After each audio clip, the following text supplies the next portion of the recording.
Welcome everyone, thanks for joining us today and I hope you're all well. In terms of apologies, we have apologies from Kathy Cowan and Anya Sandland. Sarah Lacey has sent her apologies, but I believe we've got Leslie James standing in for Sarah.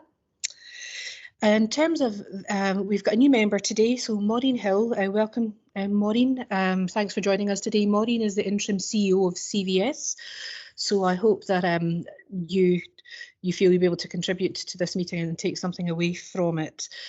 We also have some other colleagues joining us today. So we've got Tricia Meldrum from the Board of Audit Scotland. Tricia's joining our meeting today following the Best Value audit work which has been taking place across the council. So welcome, Tricia.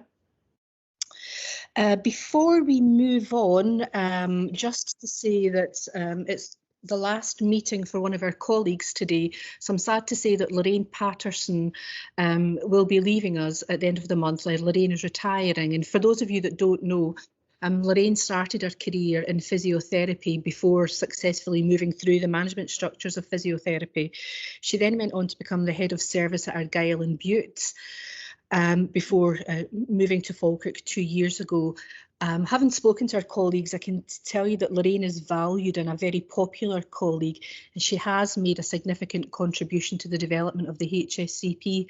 Lorraine has been a lead in a number of key areas, including the Home First development, and she's built links across unscheduled care. She's played a significant role in the establishment of the Mobilisation Centre and the development of locality teams. So Lorraine, on behalf of your colleagues at the Falkirk IJB, I would like to take the opportunity to thank you for your contribution and wish you well as you start this next chapter of your life. Thank you everybody. I've had a wonderful time in Falkirk and I just want to say thanks. That was lovely. Thank you. You're very welcome, and you will be missed. Whilst it's not, I have another such thing. Whilst it's not Fiona's last meeting, it would be remiss of me not to acknowledge the fact that Fiona now has stepped down as chair, and that I have. Obviously, I'm in the chair. I've taken over from Fiona as chair of the IJB. I've actually got to know Fiona pretty well, I would say, over the last 2 years. And I know she's very modest, but I felt we couldn't let her step down in her role as chair without recognising it. So again, Fiona, on behalf of the members of the IJB, I would like to take the opportunity to thank you. You've done a superb job in leading us and guiding the Falkirk IJB over the last 2 years. And I think it would be fair to say that the Falkirk IJB's matured under your time as chair. So thank you very much. And obviously, I'm very grateful and pleased personally that you will remain as a member of the board and as vice chair, where I know you will continue to support me, never mind the rest of us. So thank you very much. Okay, shall we then move on to the declarations of interest? Does anyone have anything to declare? No, fantastic. Let's then move on to the meeting of the last minute. Rather than going through every page individually, I have it on good authority from Fiona that the best approach is just simply to say, does anyone have anything they wish to raise in terms of the last minute? And if they do, could they just tell me the page and what the issue is? I can't see any hands, so I'm assuming there is nothing to add. Nope, fantastic. Are we happy then to agree that that is an accurate account of the minute of the last meeting? Great, thank you very much. That then takes us on to the action log.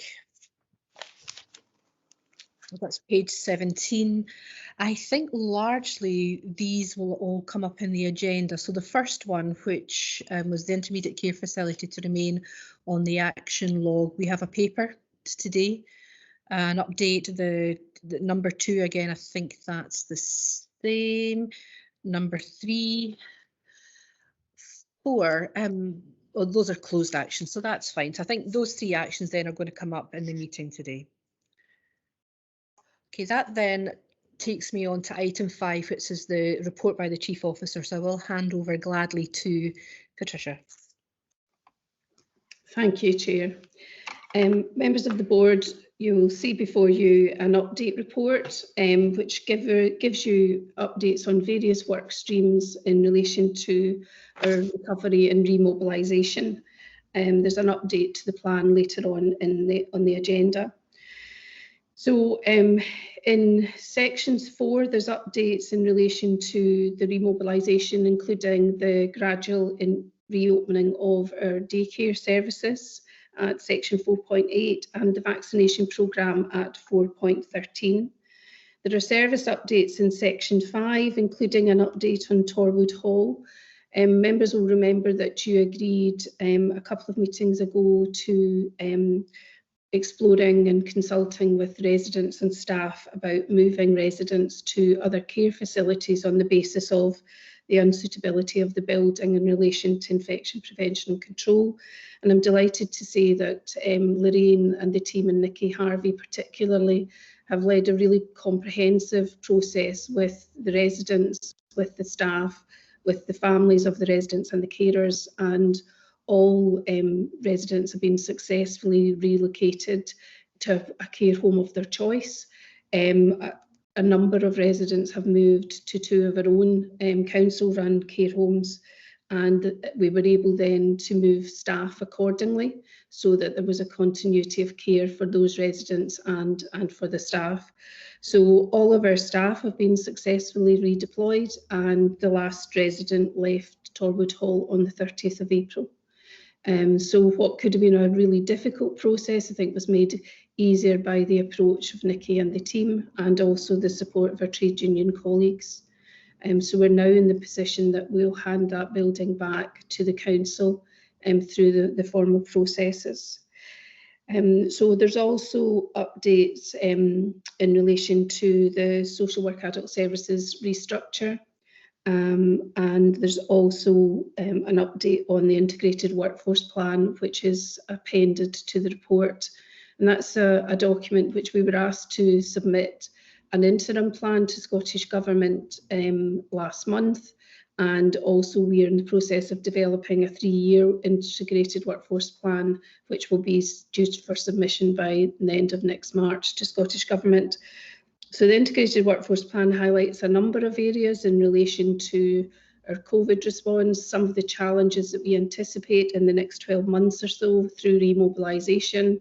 We anticipate a backlog across a number of our health and our social care services as people emerge from lockdown and perhaps have more advanced presenting symptoms than we would normally expect because of the reduction in services and people's access to some of those services.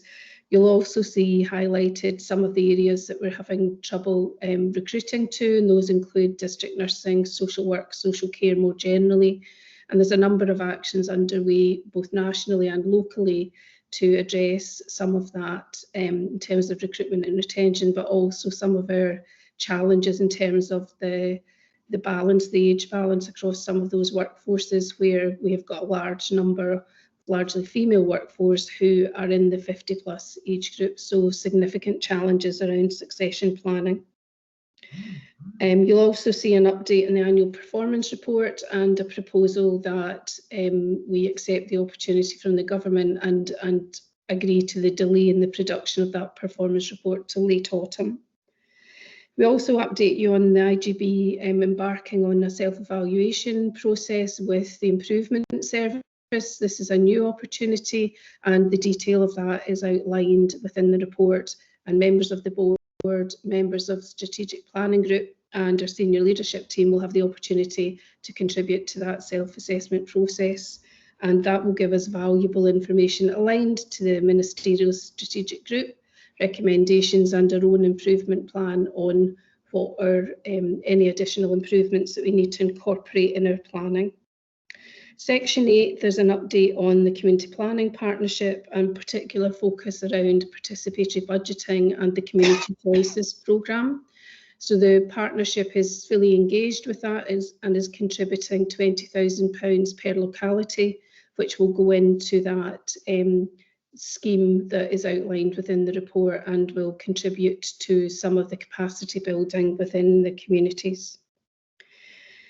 So members of the board are asked to consider the recommendations at section 2, to note the content of the report. I think you can see in the report the range of different work streams that our teams are continuing to progress in addition to our continuing response and recovery from COVID. Also, if the board members are minded to agree to delegate authority to myself to continue that delegated authority until the next meeting, the Chair, Vice Chair, Chief Finance Officer and myself continue to meet fortnightly to review any decisions, and we will continue to update the board at each report, and you'll see that is appended to the board report. Also, we're asking to approve the interim workforce plan and to agree to the delay in publication of the annual performance report, and also to note the plans for self-evaluation. I'm happy to take any questions. Thank you. Okay, I can see we've got Morven, who has a question.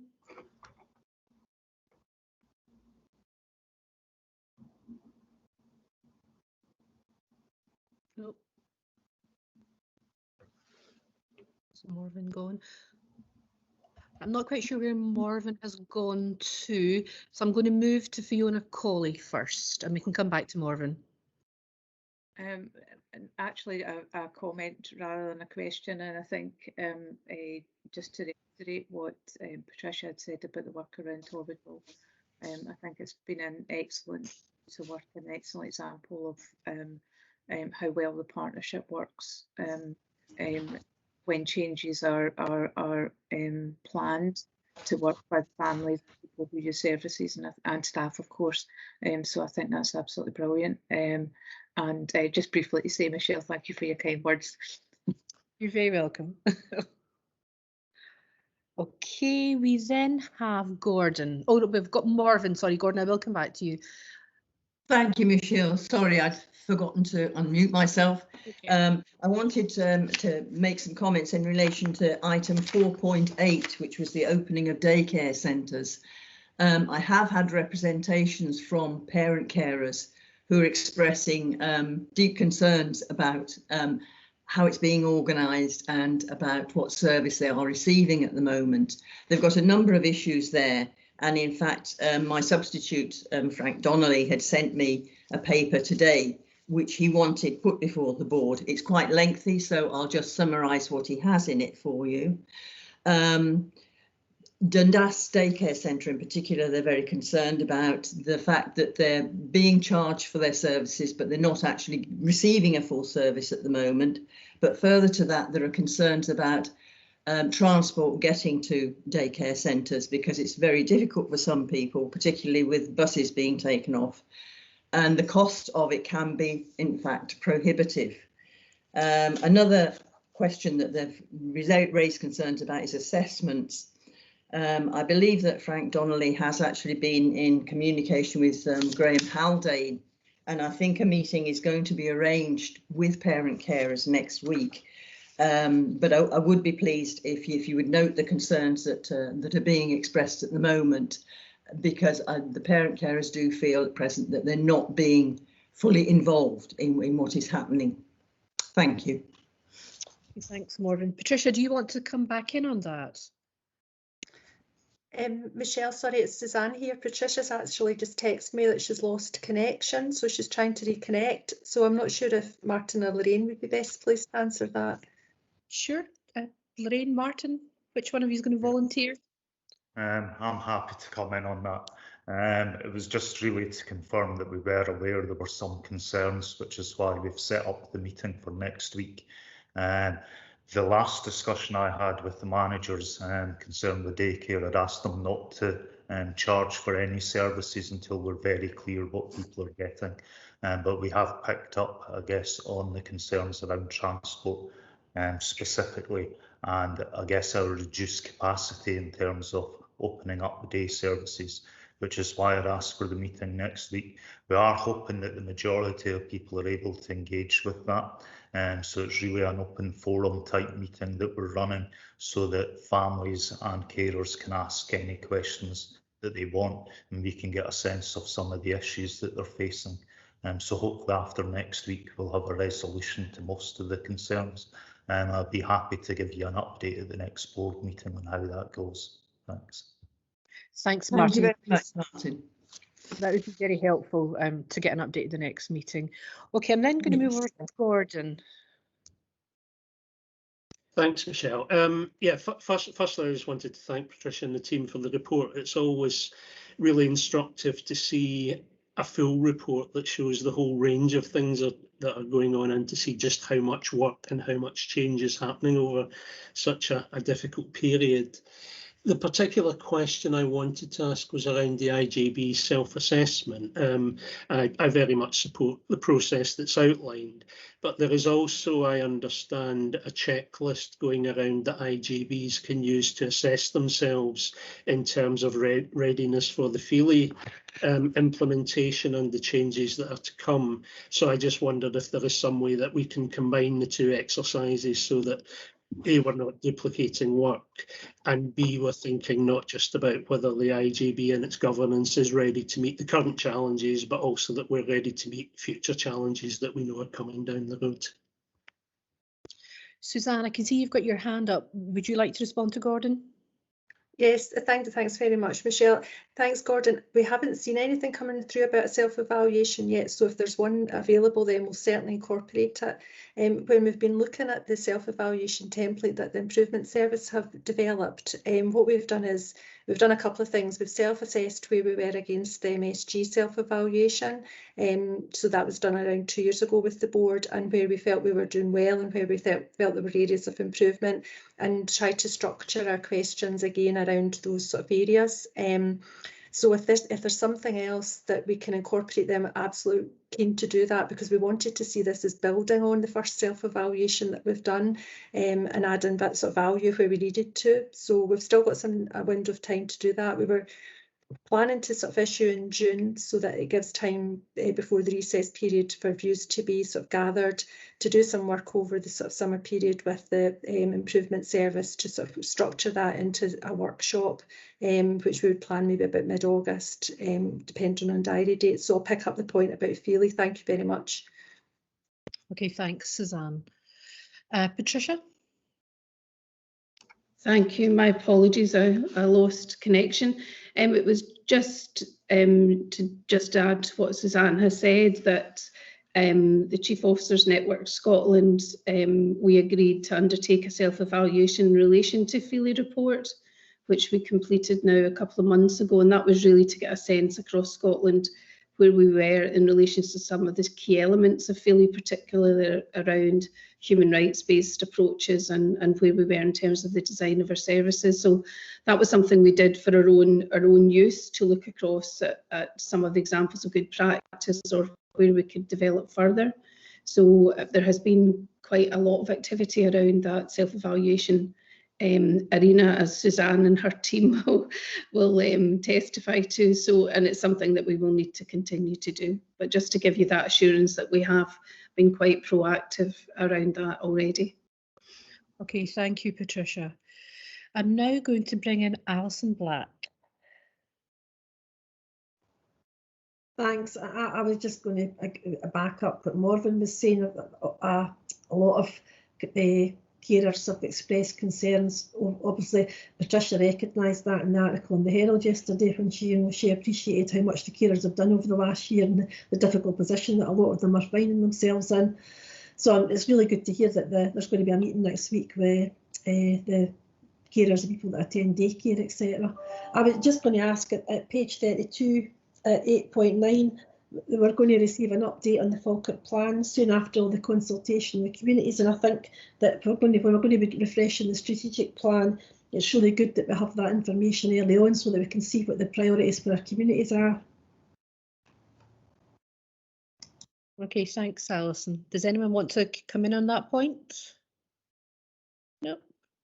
Okay, I'm then going to move over to Robert. Sorry, Michelle, I can maybe, from the point of view of the Falkirk plan, I can maybe just say that there will be an update at the Community Planning Partnership, but it is hoped that in the autumn, and at the moment they're still doing further engagement on that, but we hope that the Falkirk plan will be ready in the autumn. But I will ask that an early draft be shared with the IJB for planning purposes. That's helpful, thanks. Okay, I'm then going to hand over to Robert. Yeah, thank you, Chair. It's just around the Falkirk Community Hospital Master Plan, just to say that the staff side welcome this initiative and look forward to working with the partnership and health board, etc., to improve the lives and the health of the people within Falkirk. And I think it's a fantastic plan to share the site with Falkirk Council, and hopefully we can build something or get something which is fit for purpose and serves the community well. Thank you. Absolutely, Robert. I couldn't agree with you more. I think it's a fantastic opportunity for the people of Falkirk. Do we have any other hands? Cecil, you've still got yours up. I'm not sure if that's a legacy hand or not. Okay. Are we happy then to accept the recommendations of the Chief Officer report? Great, thank you. Let's move on then to item 6, which is the finance report. So I'll hand over to Gillian. Thanks, Michelle. Good morning, everybody. The finance paper provides a summary of the draft outturn for financial year 2021, together with a summary of the budget position for the current financial year 21-22. So in terms of last year, the outturn is a break-even position against service budgets. I must point out that was after the application of risk share arrangements to address a £1.86 million net overspend. And section 3 in the paper provides a breakdown of that overspend by service. Now, I must point out it was broadly in line with the forecast position that's previously been reported to the IGIB, with one notable exception, that was around social care. There was a significant improvement in the social care position, around £750,000 of an improvement compared to what was previously forecast. And that was largely in relation to ongoing improvement within residential care service budget, reflecting continued low occupancy rates within care homes, but also non-recurring underspends within our care assessment planning team in relation to recruitment to vacancies which were delayed during the course of the year. In fact, delays in recruitment was a theme through most of the service budgets, actually, as you would expect in the COVID environment.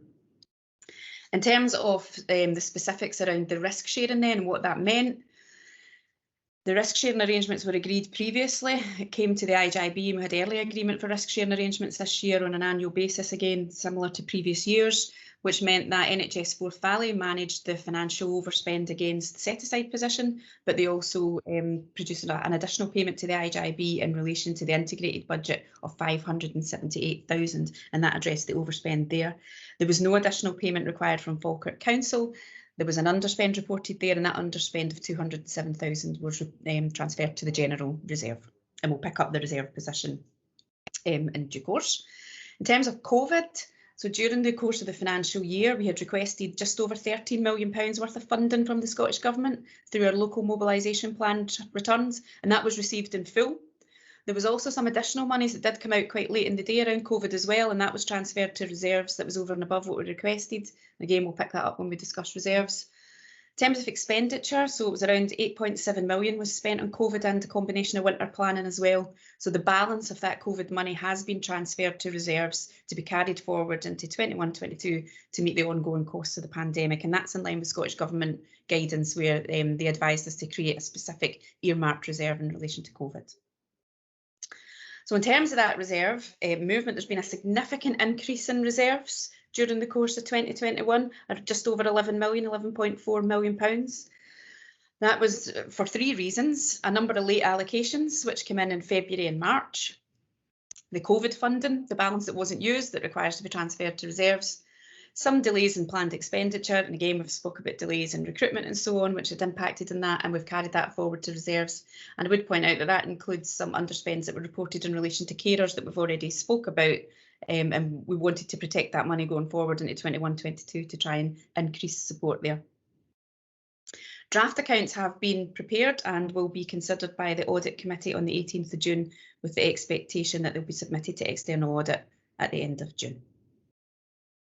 In terms of the 2021 position, section 4 in the paper presents the budget, so it's just over £242 million. The budget remains interim at this stage for two reasons. One, there's still additional work ongoing to develop efficiency savings to close the £6 million budget gap, primarily in relation to the set-aside service area, but we'll pick that up under savings. but also because there's a number of funding allocations that's still to be agreed at this point. So at the time of writing the report, the pay award on the NHS side hadn't been formally agreed, and there's contractual uplifts still to be negotiated and agreed around some of the independent family health service contractors. So in terms of the breakdown of that budget, Appendix 2 provides a summary of the directions that's required, and as previously agreed under the directions policy, that should be split by the functions as per the integration scheme. So that's why Appendix 2 is quite a long list of payments. In terms of efficiency savings, as I'd mentioned, there was a requirement for just over £6 million of efficiency savings to be developed for the current financial year. 4.7 million of that balance relates to the integrated budget, with 1.4 million related to set aside. Table 4 in the paper sets out that there's just over £5 million worth of savings that have been identified at this stage in relation to the integrated budget. And as I said, there's further work still to be done around that set aside area, but that's to be confirmed, and we'll be working closely with colleagues in that in the coming weeks. I've also attached a status, just a current status against each of the savings, so you can see that in the table 4 where we're at. Obviously, there is still an element of risk attached to the savings delivery, given the uncertainty around the pandemic and so on. So in terms of the COVID position for the current financial year, an initial cost estimate was submitted to Scottish Government just at the tail end of the last financial year, which suggested our potential costs would be in the region of around £7 million. So obviously we'll continue to review that during the course of the year. There will be regular returns submitted to the Scottish Government, similar to the position for last year. So in terms of the report, members are asked today to note the draft outturn and that the accounts will be submitted to the Audit Committee on the 18th of June for consideration, to note the interim budget position for 21-22, and also to approve that breakdown of the payments that are presented in Appendix 2 as per the summary directions. And I'm happy to take any questions at this stage. Thanks, Gillian. Do we have any questions for Gillian?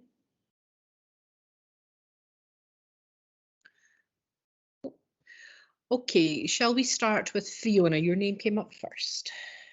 Yes, just a very quick question. I know we kind of had some discussion around this before, around the primary care prescribing, and you know, the couple of reds in there, and I wondered if you were able to say any more about where we're at with that, and where that might be going, because it's kind of like in one line. I thought it might be helpful. Yeah, no, thanks, Fiona. Yep. So in terms of there's two elements that are read in the prescribing savings. So the first one relates to tariff reductions. So this is linked to the community pharmacy contract. And there was an agreement last year that there would be an element of savings returned to NHS Board through reductions in the tariff prices.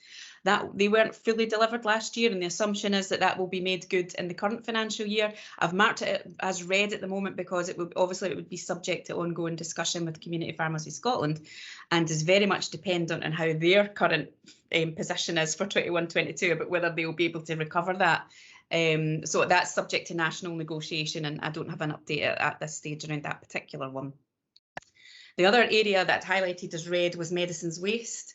The original kind of savings target that's attached to this is effectively theoretical in that it was based on, you know, for every £25 spent, £1 is waste. It's very, very difficult to quantify. So I have actually reduced the target against that, given that it is high risk and very, very difficult to estimate and quantify and address.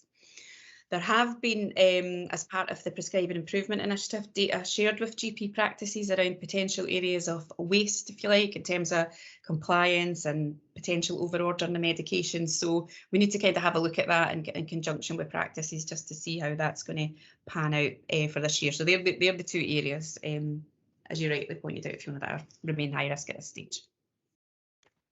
Yeah. Okay, I'll then pass to Robert. Thank you, Chair. It's just, Gillian, thanks for your report. So, as always, it's very comprehensive and very good. Just around the extra money that we got from COVID, which has went into the reserves, could I suggest that we actually don't put that in the reserves and actually use it to help with the wellbeing agenda for the staff who have been working very hard throughout the COVID? Thank you. Thanks, Robert. I would agree, the wellbeing for staff, absolutely a critical area. We do actually have other reserves around health and wellbeing, And whilst that might include the general population and the residents, I think that would also include staff. So I would be happy to have a conversation with you, Robert, around how we could perhaps best use some of that funding around our staff. I know there have been a number of wellbeing initiatives, but I guess we can always do more. So very happy to take that up with the meeting, Robert. Right, thank you. I think the Joint Trade Union Forum might be the forum to say where that money may be used. Thank you. Thanks, Robert. Okay, I'll leave that up to yourself and Robert to take forward. Then have Gordon. Yeah, thanks, Gillian. There's one or two detailed points, but we can perhaps pick them up in audit committee rather than here. The main comment rather than question I had was just around the way the large build-up in reserves might be perceived. And I think, you know, there are good reasons for it. You've outlined them very well. It is a common position, as I understand it, across IJBs in Scotland. But I think perceptionally, when the reports come into the press, people may link, you know, large amounts of money not spent, services not available, etc., to a picture that looks a bit different to what it is. So really, it's just a plea that we note when it comes to both the preparation of the commentary to the accounts and the press releases, etc., that go along with it, that we are clear that, you know, we're not simply hoarding money by not spending it, that it is money that will be spent within the next year on whatever we decide to spend it, but there are good reasons for it accumulating and definite plans to spend it. Absolutely, Gordon. I'm very conscious of that fact myself, and you're right, it is going to be a feature across Scotland in terms of the financial position for other IJBs. There's likely to be significant money sitting in reserves. I think, though, that I'm seeing that as a positive and that the money can be protected to go forward. Vast majority will be spent in the current financial year, there's no question, particularly around COVID and that kind of ongoing expenditure in relation to the pandemic. Okay, thank you. Last, I think we have David. Yeah, hi there, good morning. I guess it's more just a comment. What really jumps out at me with this report is the underspend in the community healthcare services, underspends in health promotion, substance misuse and mental health, which are three of the massive things that we really want to deliver as an IJB. And I'm wondering, you know, it makes me think, how are we planning to deliver this next year? Can we maybe think of a different way of delivering it? Thinking of the success of mental health nurses in primary care, you know, it's the one area I think we don't want to underspend, and yet we've underspent by quite a lot. Just a comment, really. Thanks. Yeah. Okay, I can see Patricia wants to come in there. Thank you. I think David makes a very good point. And, you know, we just received our community nursing and allied health professional staff into the partnership in January 2020, just in time for our COVID response. But we've got more work to do with colleagues in NHS Forth Valley around those broader community health services that are currently not within the operational management of the IJBs. So there's a lot to be done, and a lot of our locality work will also drive that around looking at what capacity and how we align those resources to need. And yes, seeing an underspend in that area is not necessarily a positive for us, but it's really indicating some of the areas for priority activity to look at how we can better use those resources within our communities. So thank you for raising that, David. Yeah, I would agree with that as well. I think David makes an excellent point. Part of the underspend is due to historic reasons where there's been efficiency savings, but the budget's never been moved to where there's other pressure areas. In prescribing, for example, there would be an obvious why have an underspent one area. However, we have set up a PAN Forth Valley area-wide finance oversight group that is looking at some of these area-wide type services, which would include the health promotion type elements. And I think you're absolutely right. We need to kind of look at how that's delivered across the patch, given that some of these preventative type areas are historically where we're seeing the underspends, and that's where we need to be focusing. Thank you, Gillian. Fiona, do you want to come back in? Just very briefly, and I think I just wanted to note, and I think how welcome it is to protect the funding around carers, and I think you know, the previous discussion around day services and the challenges that families have found during the pandemic, and to take that opportunity to flag up that next week is Carers Week, and just to welcome the article in the Falkirk Herald around the Carer Centre and the HSCP and the activities that are underway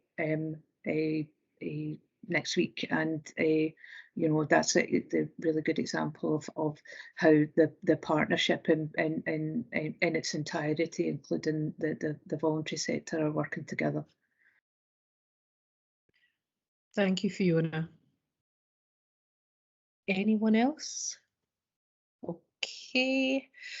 Are we happy to then accept the recommendations of this report? Yep. Okay, thank you very much. Let's then move on to item 7, which I believe is Gillian again. Am I right? Yeah. Thanks, Michelle. Yeah, Leslie will present the paper, but this is the proposed new investment strategy around partnership funds, which we agreed back in September we would bring in early 21-22 back to the board. So I will pass to Leslie, who will present the paper. Thank you. Thank you very much. And I'm hoping actually that the presentation of this paper supports some of the comments made around about the finance paper, just in terms of some of our plans for our commissioning approaches going forward. So as Gillian said, this paper sets out and proposes a partnership funding investment strategy for the period 2021 to 24.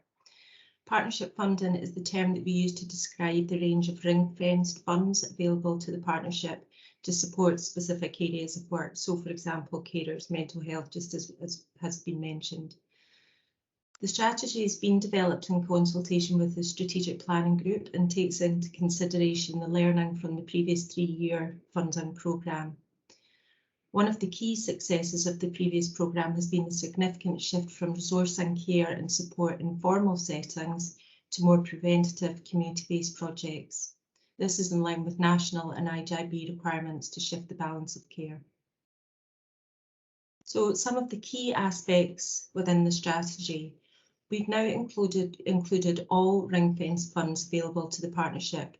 This is a change from the previous programme, which only consisted of a main fund, leadership, carers and dementia innovation funds. This therefore enables the IGB and leadership team to have a more consistent oversight in terms of the whole system approach. We're also proposing the alignment of governance process across the funds to ensure an agile programme that again can be used to support whole system change, but whilst also providing confidence that commissioning will be in line with priorities and need. So each fund will have a commissioning group comprising of field experts from across the partnership. However, we're proposing that decision-making processes remain consistent. We also propose the movement of some funds from the partnership governance process to the heads of service to help facilitate redesign processes such as Home First, Hospital at Home and intermediate care. Finally, I just want to note that we're in the process of introducing a revised monitoring and evaluation framework, which has been co-produced by partners and is specifically intended to demonstrate the impact of community-based initiatives. So in terms of recommendations, the board is asked to approve the investment strategy, to delegate funding decisions to Falkirk Health and Social Care Partnership Senior Leadership Team as set out within 4.3, and also approve movement of funds to the value of 1.42 million from the main programme to the heads of integration as set out in 4.6. Thank you.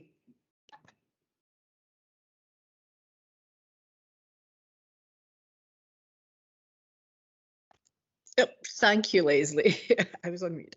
Does anyone have any questions or anything they wish to share on this item? Fiona Colley. You're going to be bother for me, Fiona Colley, aren't you? I really enjoyed reading the investment strategy, and I thought it was really coherent and very clear about what it intended to do. And I just wanted to make a comment and maybe ask if you add a little bit more detail. around page 14 and the focus on resource and evaluation. I think, you know, it's a really good opportunity to go beyond good practice, and I think, you know, that's something that I know government is fond of, is we'll learn from good practice, but a lot of times we don't, and I think there's a really good opportunity for that, and particularly around evidencing preventative activities, because I think, again, they can often be the most difficult things to evidence and fund going forward. And I wonder if you can see about the plans around it.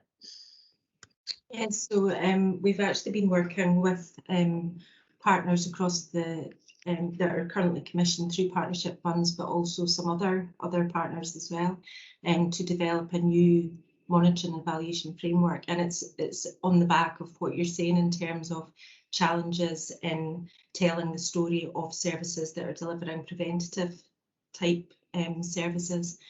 And one of the key things that the partners have identified is that data and numbers that actually don't tell the story. So the revised, don't always tell the story in isolation. So the revised framework is actually around about the journey of the service, the journey of service users, the challenges and changes that have been faced by the service. And we've also included, rather than case studies, which partners felt were it's kind of more clinical and long, they're including snapshots instead, which are just, you know, examples of the impact of the service. And there is also room for data, so we will still have, you know, that assurance. But I think this process that I'm hoping will be much more effective in terms of actually looking at the whole system and the wider impact of our community-based services. That's great, thanks. Okay, any other questions or comments? Okay, are we then happy to accept the recommendations as laid out in the paper? Yes, thank you very much, colleagues. Okay, that then leads us on very nicely to item 8 on the agenda, which is the Falkirk Community Hospital update. I'm not sure, is Patricia back with us? Is she giving the update, or are we handing over to Lorraine?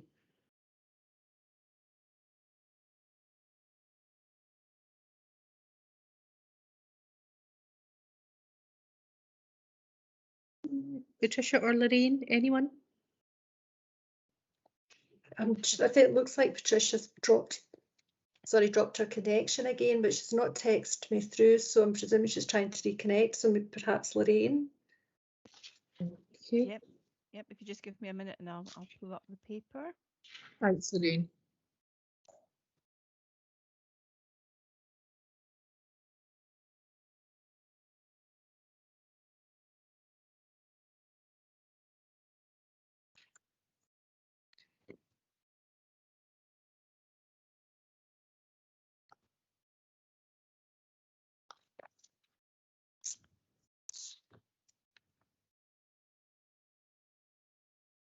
Sorry, I keep losing the paper when I reopen Teams. There we go.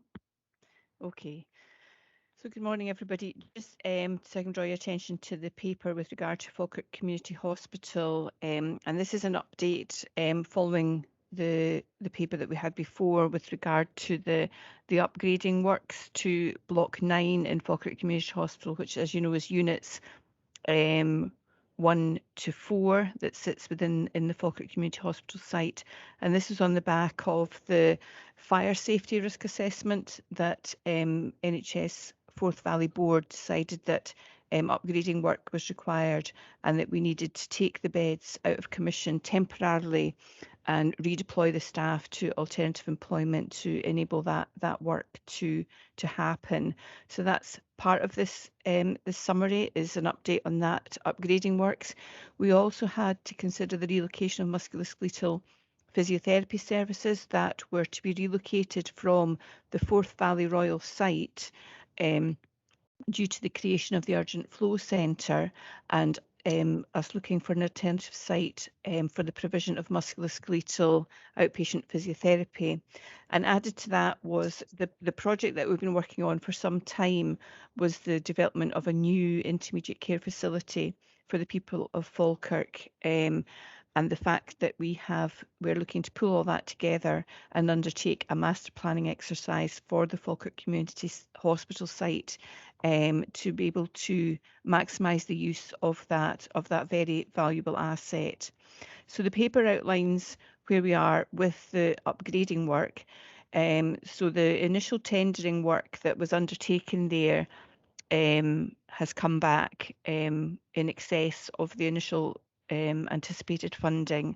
So a further paper went back to NHS Forth Valley Board, and they have decided to pause that work at the moment to allow us to undertake this master planning exercise. So the board today, the IGB is asked to note that work and the safety measures that we've put in place, and the fact that we have actually reduced the number of beds in Block 9 we're down to single figures in Unit 2 now.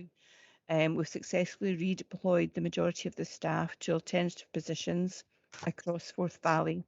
We've paused the upgrading work at the moment, and we're asking you to agree to incorporate the development of the new intermediate care build and the MSK physiotherapy facility into this master planning review of the entire site. The paper gives a bit of background into that and the outline there of where we are. So apologies, I'm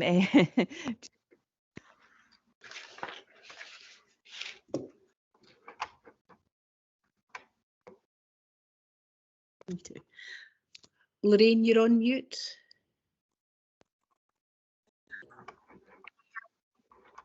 All right.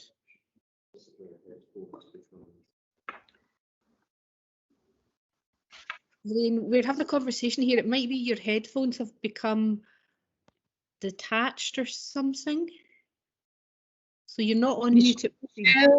Michelle, I could cover the report. Patricia, sorry, I'm having quite intermittent technical problems, but I'm back here now. Right, Lorraine's actually covered the report. We were just at the sort of recommendations part and about to open it up for questioning. But before I do that, is there anything else, even though I know you didn't hear what Lorraine said, that you want to add in respect of the paper?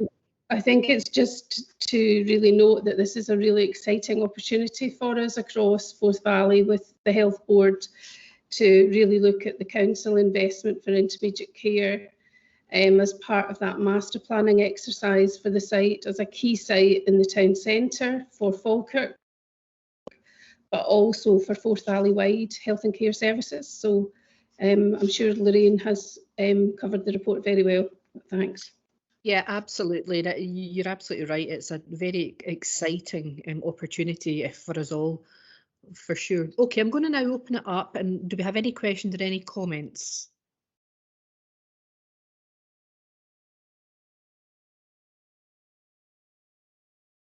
Fiona Colley. I'm not going to be a problem, honestly. I don't mind. I just want to comment. I just want to reiterate what Patricia said about this being a really exciting opportunity. And I think years ago I read a book. I have read other books in between, but on the history of Falkirk Community Hospital, and it's very much embedded in the community. It's valued by the community. It was in its first iteration delivered by the community, and I think that we've got a huge opportunity here to deliver something that's fit for the future for the communities around Falkirk. So I'm really looking forward to it. Absolutely, thanks, Fiona. Margot, you would like to come in? Yes, just to say I'm very pleased to have this paper here, and I noted that the Falkirk Herald was, covering on this yesterday, and I really just wanted to encourage a fuller sort of exploration of all this positive work that's going on to service users and the public generally, because well, we used to have rumour busters, but I think there have been some rumours that the changes to Block 9, the 4 wards, might become a sort of permanent closure. And I think it's very reassuring to see this.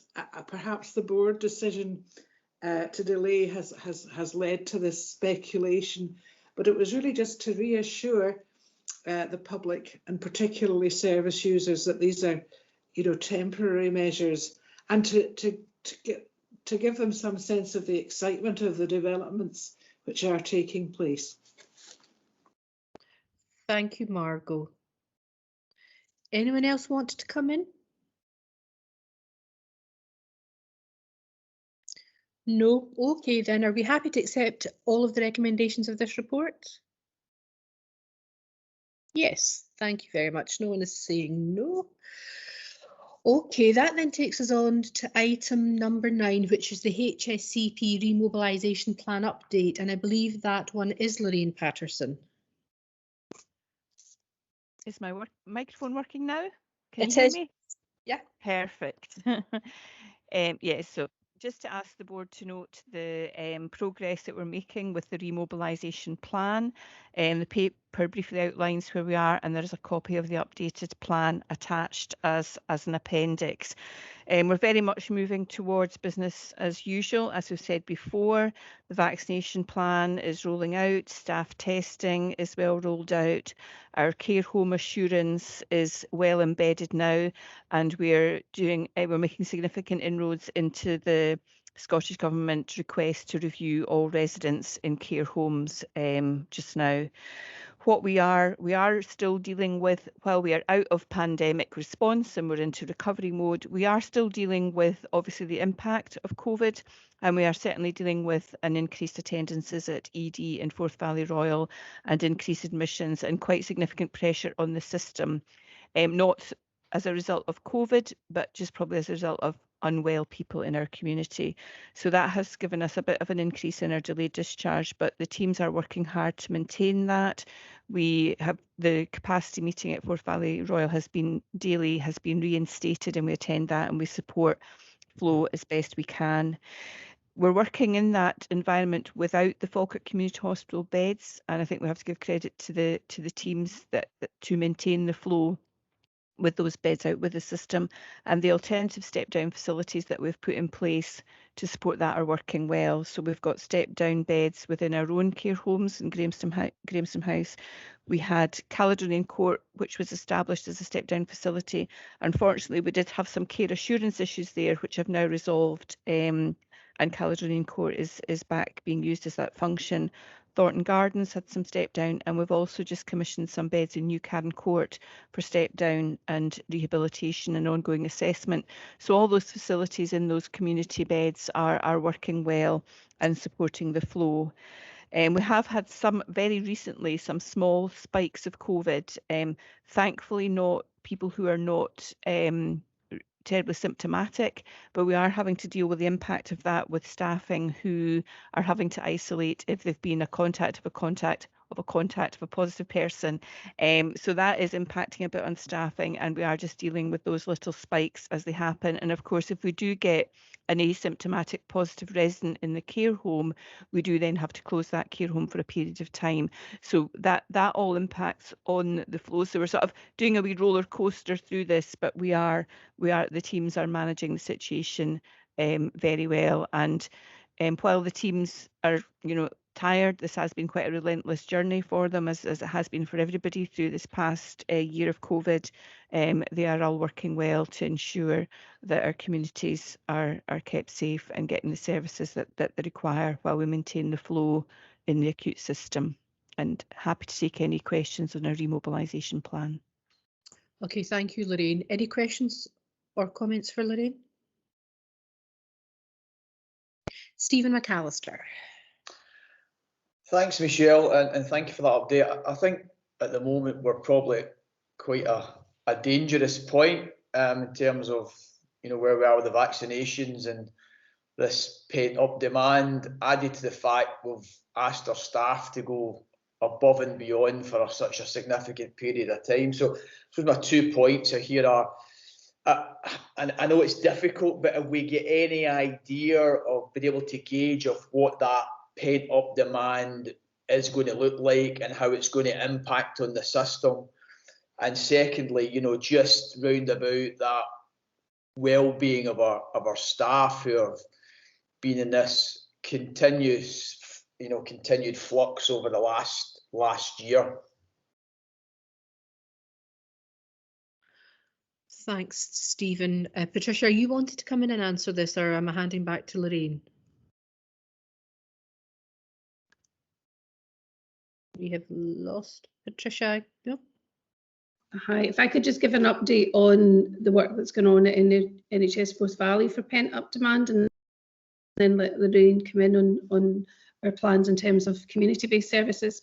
So there's been a couple of papers at the SLT in NHS Forth Valley and some projection work done in relation to investment across a number of specialities to catch up in outpatient clinics particularly.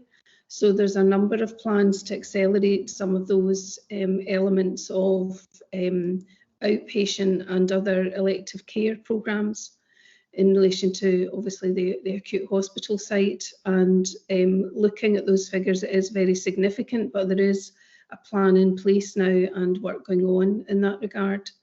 I'll hand back to Lorraine about our plans. Thanks. Thank you. Yeah, thank you. Yes, obviously we are looking at the impact and the potential of long COVID and working with our teams to think about what services we may need to implement with regard to that. I think particularly around about respiratory services. So we are looking to that. And with regard to staff wellbeing, we obviously are promoting as much as we can the services that are available to staff to support their wellbeing. We're also obviously trying to make sure that staff take their leave. If anybody is unwell, supporting them through the occupational health service. But we're also looking to get some of our staff onto some more leadership and support with Animate. We use that ourselves, the senior team, and we're supported by Animate, and we're looking to roll that out and have a few more of like team leads and people on that as well to help support that leadership function moving forward and helping build people's resilience. So a lot, as much as we can do to support staff wellbeing, because we are very, very aware of the impact that's there. Thank you, Lorraine. I'm going to hand over to Cecil. Thank you, Michelle. It's actually part of it was already answered by Patricia, but it just kind of follows on around that. Is well, you know, it was heartening to hear that Lorraine talk about getting to business as usual, because that is you know a real real challenge, and to be at this point and be talking about that is really quite significant, and that's credit to all of the staff and being able to get to that point. What I'm wondering is, and this may stray on to the next report, and I apologise for that, is where we are with the backlog of potential community care assessments, and looking at being able to provide the provision of complex care packages, because again, long COVID will have an impact on that, even as a short-term impact, because there may well be people who are going to require some additional support in order to sustain them independently until they actually reach that independence and be able to get back into activities, work or whatever. And I just wondered where we were around that, and about our capacity to be able to scale up, because staff are tired, and that is something that we can't just magic out of the air people to cover for them, and it's about having realistic expectations of what's achievable.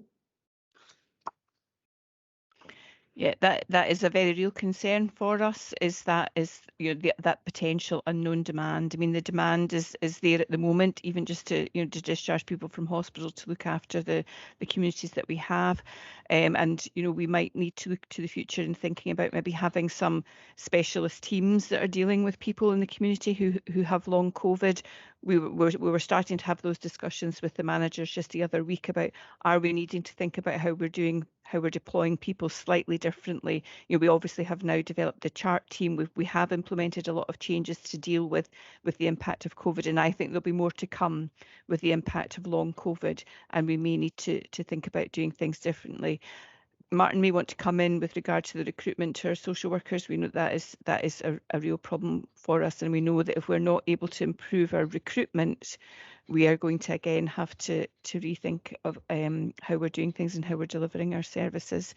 I know even the external home care providers are also struggling with staffing levels, and obviously with hospitality opening up again, we're losing staff to other industries that offer different pay and terms and conditions, etc. So we're starting to see that as well as hospitality reopens. So we are keeping a watching eye on it and starting to see what we can do. I see Patricia's got her hand up, but I didn't know if Martin maybe wanted to add anything with regard to the staffing. Yeah, I guess you've already covered the issues that we have around recruitment and retention. We've got particular challenges in our care homes at the moment where we're seeing lots of absence, not COVID related absence, but kind of stress related absence, which I think is understandable given the pressure, particularly in our care homes over recent months. We have started to do some joint work with children's services around the recruitment issues, particularly around social work. Because that's an issue that affects, I guess, the whole country, but it affects both children's and adult services. We've just completed a bit of work alongside the staff and the trade unions around the structure for the social work adult services within the partnership. And our hope through that is it makes the process going through our services a bit more streamlined, and it enables us to respond to demand a bit quicker. But that work is, I guess, it's going through the formal consultation processes at the moment, and I'd be happy to give you an update on that and the recruitment work at a future board meeting. I think Patricia touched on the social work adult structure work in her chief officer report, but that work's nearing completion. I'll be happy to bring something back reflecting that. But I guess, as you've probably picked up, there are a whole range of issues that will affect the future delivery of the service, a whole range of challenges, and I guess that pent-up demand that people are talking about, we're still a bit unclear in terms of how that's going to manifest itself.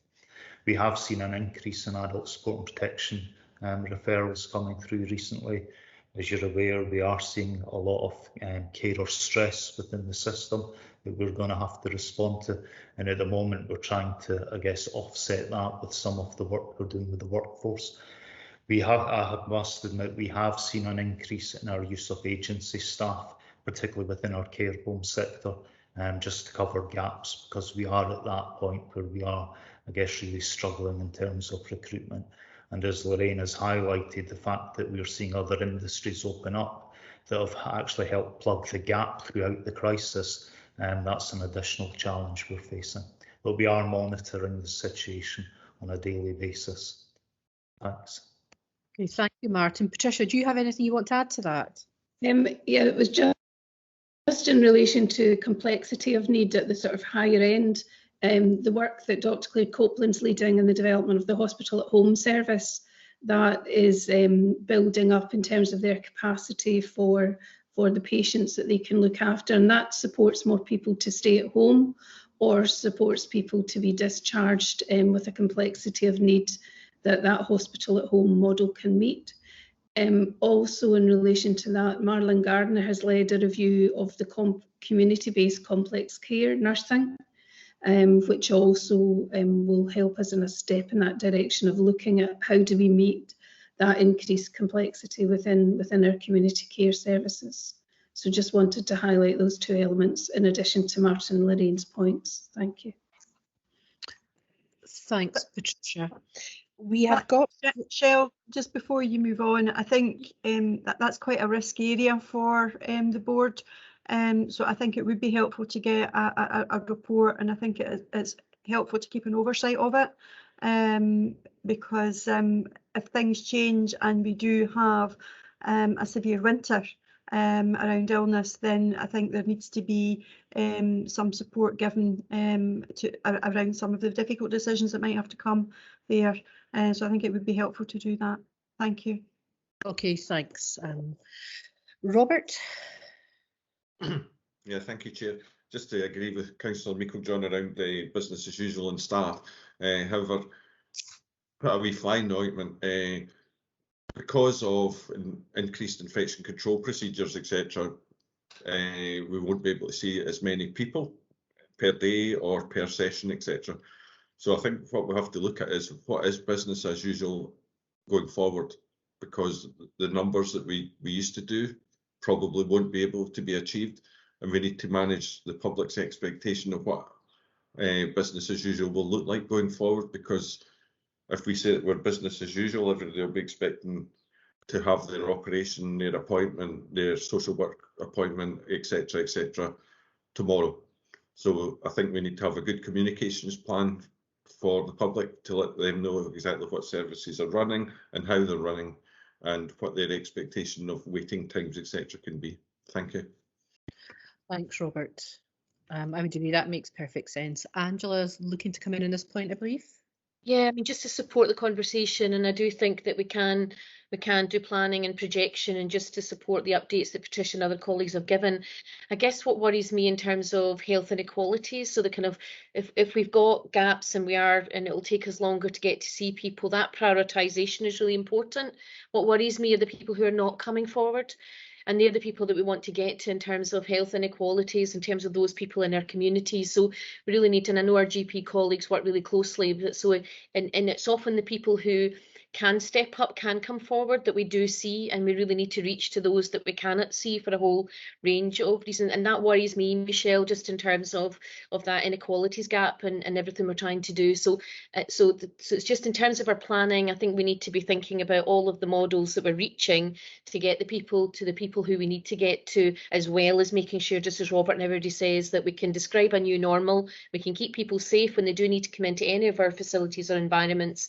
But if the appointments or whatever they need is going to be later, we need to have really robust risk assessments and escalation processes so we can get to people when they need us. So I appreciate that everybody knows that, but I think it's important that we do recognise that and don't let the health inequalities gap get greater under our watch. So thank you. Absolutely. Morven, I can see that you want to come in.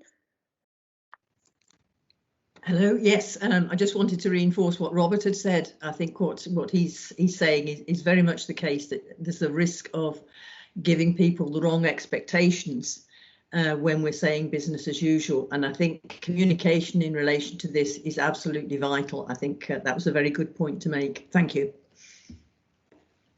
Okay, thank you very much. Anyone else? Okay, are we happy then to note the current actions being taken by the HSCP in respect of this, but also acknowledging that we would want to be kept well informed of what's happening in terms of planning and any issues arising in the future? Fantastic, thank you very much. That then takes us on to item 10, which is the performance monitoring report, and I'm going to pass over to Suzanne for that. Thanks, Chair.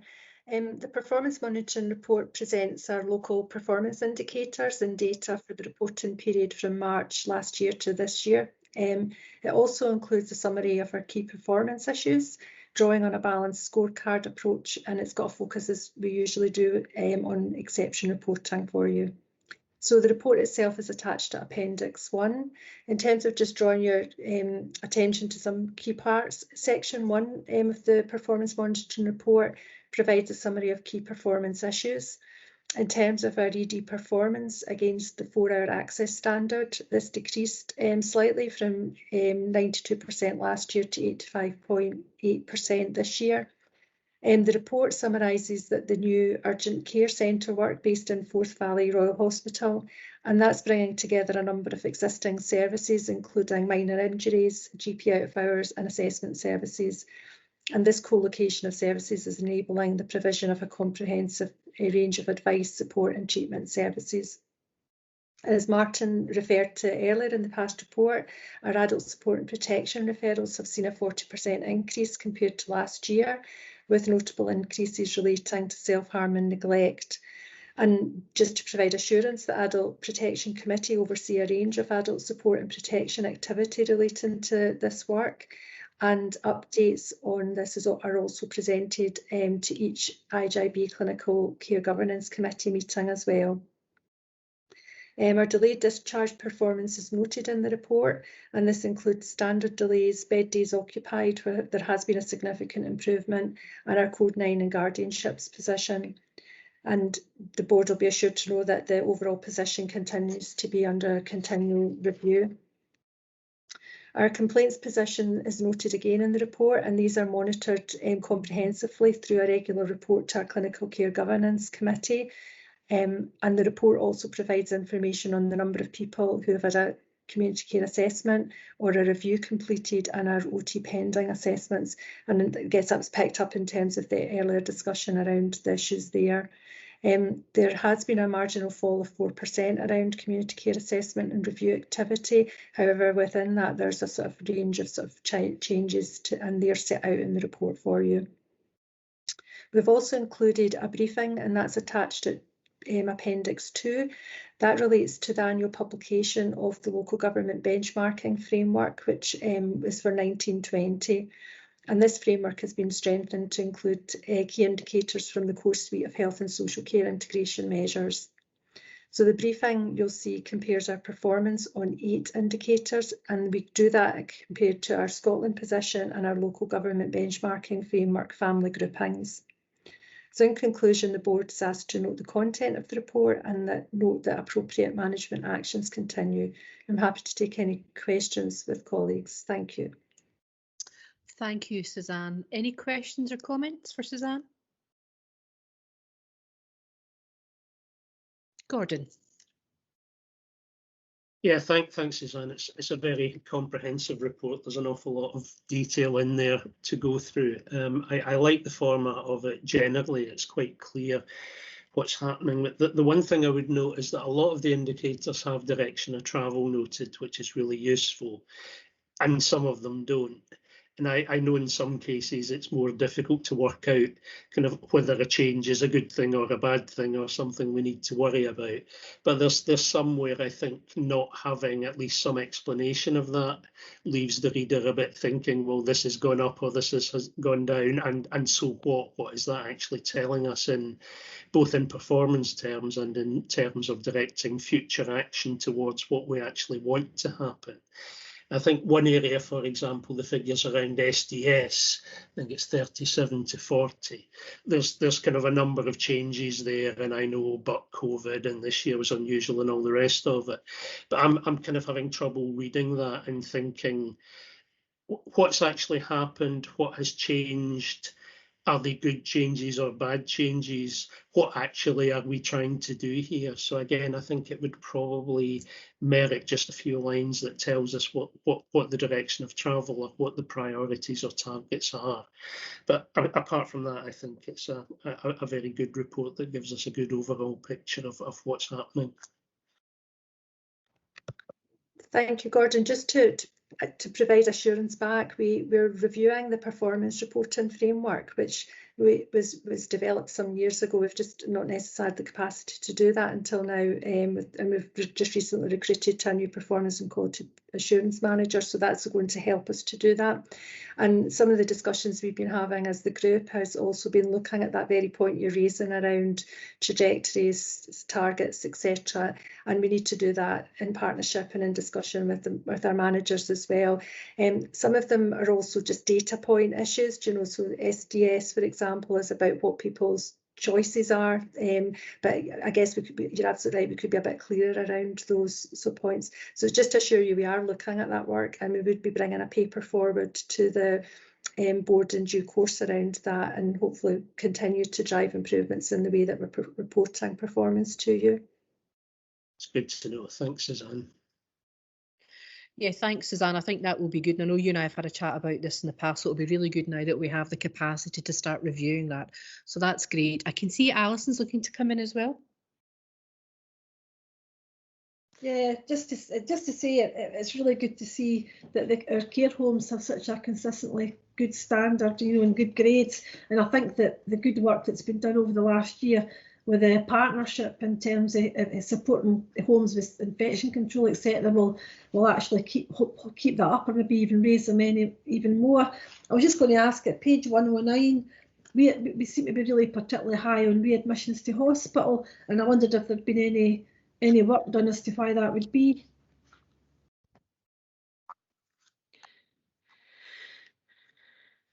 Angela, are you going to come in on that one? Yeah, just thanks, Alison. This was raised at an IGB a few meetings ago, so in a minute it'll pop into my head which one it is. So, it was a rolling action. We did take it offline. We have done significant work within that space. I think we just not managed to come back just due to the capacity in relation to report back to the IGB, but it is an action. I did take it forward in terms of the management action. We just need a space to come back there. It is a complex situation, and it also does not all readmissions are wrong, and some things are counted several times. So, you know, you could be discharged after, say, a fractured neck or femur, but be readmitted with a chest infection or pneumonia. So it is a complex thing, and we have looked at this and compared hospital readmissions across Scotland. So we've done pieces of work around this. We just need to get it back on the agenda, Alison, or create a space within the report where we can update on that, and I'd be happy to do that. But Suzanne and I had it as an action. We've just not come back, so forgive us around that, but we'd be happy to do that. It's a really complex situation, and it doesn't always mean that it's bad care, but what we need to make sure, which I guess where you'll be coming from, is to make sure that the thresholds around discharge, people being safe to discharge, and supports appropriately, so people are not coming back in for lack of support or before they're ready to be discharged. So happy to take that forward, to be guided by Patricia and Suzanne in the best way of doing that. So so hope that's helpful. Thank you, Angela. I can see we've got David, then Stephen. So we'll go for David first. Yeah, Alison, I think the point you bring up about readmissions is a really, really important point, and I'm glad there is work going on, and I think general practice would like to be involved in that work. You know, we have lots of standards and specification of what we need to do to get a patient into hospital, but we don't actually have standards for what we need to discharge a patient back to the care of general practice. And I think that's really required. I think GPs have actually recently done a piece of work and come up with what we would consider the minimum standards that are required to be met before a patient can be discharged back to general practice out of hospital. And so I would really like to be a part of that work, Angela. I think that is a crucial part of how we stop these or reduce these readmissions. Totally agree. A lot of readmissions are completely appropriate and you can't do anything about them. But yeah, thank you. Okay, thank you very much, David. Stephen. Thanks, Chair, and apologies because Martin might have actually spoke about this at a previous meeting, and it's just to remind me that it's about Falkirk's home care costs, which are, you know, marginally above the Scottish average, and just looking at the family of councils that were related to this, quite a disparity there, and I'm wondering in terms of that benchmarking, you know, is there any work being done round about that as to why we are slightly higher? I mean, compared to, like, for instance, Clackmannanshire and Dumfries and Galloway, who I admit are kind of outliers in that chart. Okay, thanks, Stephen. I know I've raised this one before as well in years gone by. Who wants to come in on this? We're going to, Suzanne, are you coming in? Yeah, well, I was just to maybe note there is quite a significant variation across all councils in this, and I think part of that's about the methodology and how it's counted. So you'll see in the report that we note a range of between just over £12 to just over, well, nearly £61. So I think there's something there around how it's calculated as well. That's the issue. I don't know if Martin would want to come in around anything about more the local spend. Yeah, I mean, just to, I guess, reiterate that point you've made, there is a lot of discrepancy around the figures nationally, and unfortunately there always has been. In relation to Falkirk, we are just about to go through the new contracting process for our external care at home provision, and part of that we will be looking at costs of services, but that won't address that national reporting issue. Unfortunately, that's been around for as long as I've worked in social care, and it never seems to get resolved. But I guess we are going to ensure that we get the maximum for our pound in Falkirk, and that contracting process will ensure that we get that. Hopefully that gives you an assurance. Thanks.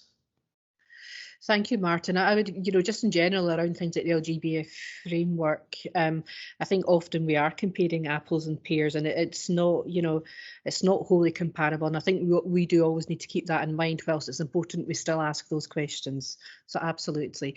Margot, I can see you're looking to come in.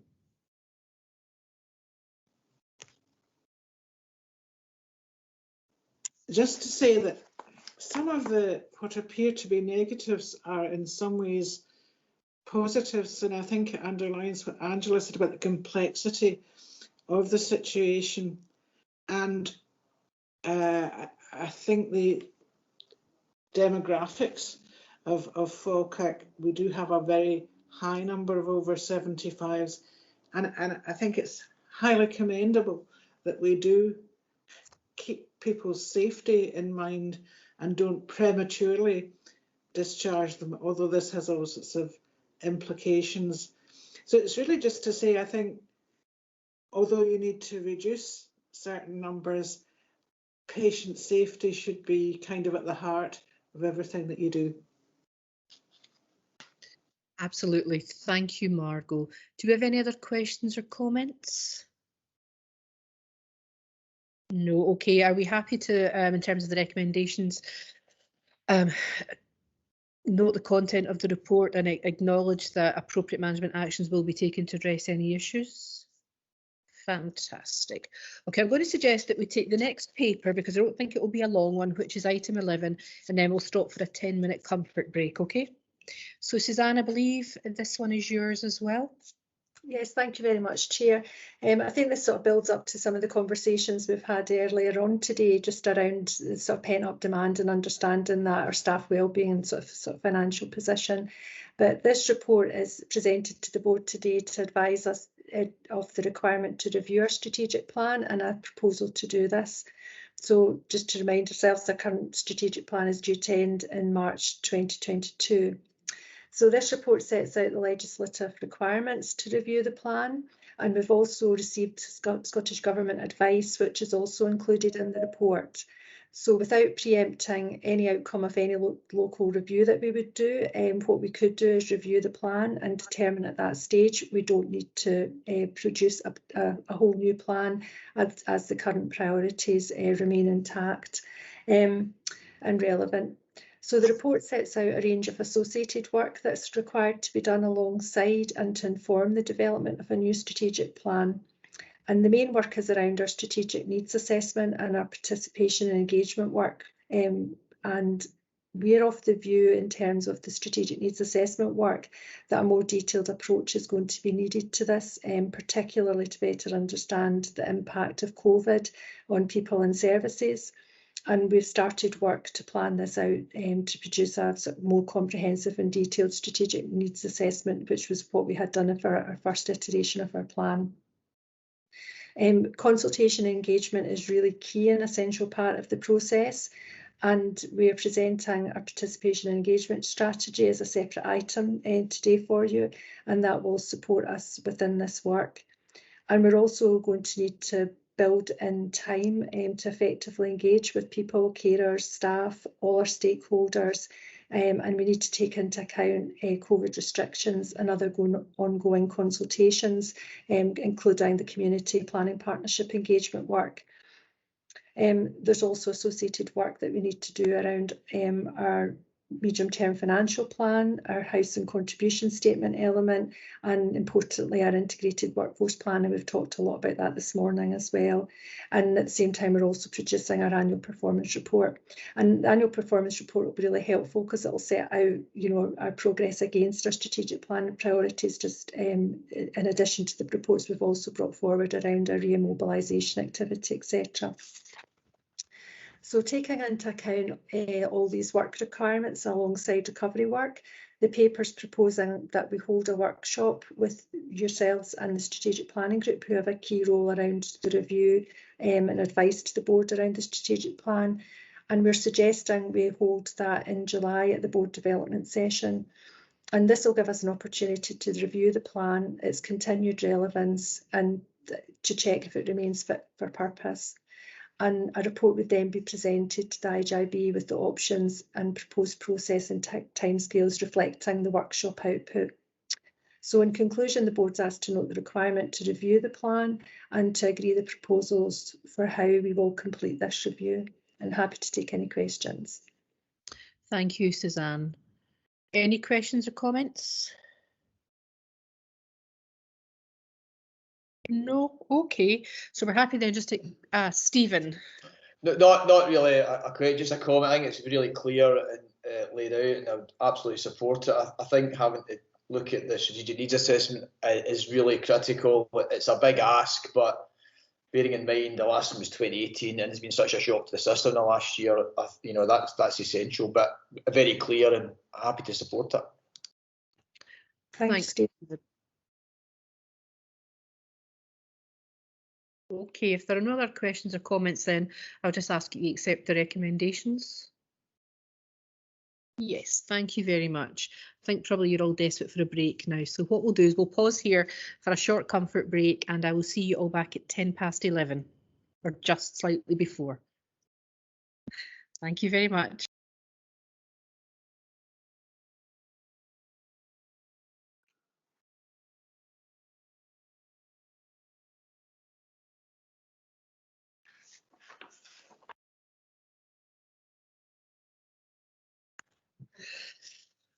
Okay, colleagues, are we ready to start again? So I would then like to take us to item 12 on the agenda, which is the Falkirk Carers Strategy Progress Report. And I believe that will be Leslie, am I right? Yes. Yes. Sorry, thank you, Leslie. Thank you very much. Can I first of all also thank Laura McKenzie from the Carer Centre for joining this morning for this agenda item too. And Laura's available to take any questions at the end. So this report provides members with an update on the progress made by the Carer Strategy Implementation Group, which was formerly known as the Carers Act Implementation Group. So as we've already discussed this morning, the impact of COVID-19 pandemic has been significant on unpaid carers, and many of the services that they previously had access to have either closed or reduced overnight, and that's led to a significant increase in carers' stress. Partners have been working together to provide additional support to enable carers to adapt to changing circumstances out with their control. So this report outlines the partnership working that's been undertaken to address these issues, and how partners have adopted a flexible approach. The report also highlights that the Falkirk Carer Strategy is now due for review. It's proposed that we take time to understand the impact of COVID on carers and align the refresh process with the review of the strategic plan. So since the onset of COVID-19, the Short Breaks team and self-directed support team have been working in partnership with Falkirk and Clackmannanshire Carers Centre to offer coordinated support for carers. During 2021, the Carers Centre has completed 151 adult care and support plans and identified and offered support to 833 new carers. Unfortunately, completion of Young Carers Statement was suspended, as the only possible way of completing that was online, and there was some concerns around about confidentiality and also relationship building. In June 2020, a carers survey highlighted that 78% of carers in Falkirk who completed the survey had not been able to have a break from their caring role during the lockdown period. To support this, a flexible respite budget was introduced. This enables eligible carers to use their overnight respite funding to access an alternative break from their caring role. A budget of up to £1,000 is provided from which carers can purchase items or activities to support them in their caring role. For example, exercise equipment, garden furniture or technology. This will now be fully evaluated and the budget will remain available for a further year. Partners have continued to work together to provide a range of support for carers. The IGIB approved an extension to the funding of commissioned services who have been impacted by the pandemic. Appendix 1 of this report provides an overview of these commissioned services. Ongoing work also includes workforce development and preparation for the terminally ill regulations which come into place in July 2021.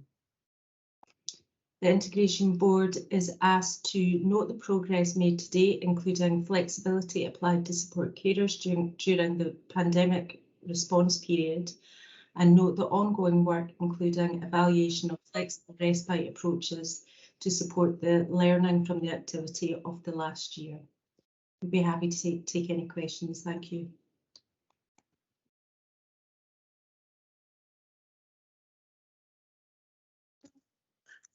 Thank you. I keep on leaving myself on mute. Thank you, Leslie. That was really informative. And I really particularly like this idea of flexible respite, and I really look forward to seeing the evaluation from that. But I'm now going to hand over to colleagues, and I can see that Morven wants to come in. Thank you very much, Michelle. Yes, like yourself, I'm really pleased to see this report, and I think the flexibility over respite during this period has been absolutely essential, because there's been a lot of stress on carers, and even where they have been offered emergency daycare, a lot of them have been reluctant to take it because of the COVID situation. So that has put an awful lot more stress on them as well. So yes, I think this is very much needed, and very grateful to see it. And many thanks to the Carer Centre for all the support that they have given, although obviously they haven't managed to complete the number of carer plans they would wish to do. The support they've offered in other ways has been fantastic during this period. So thanks very much for that.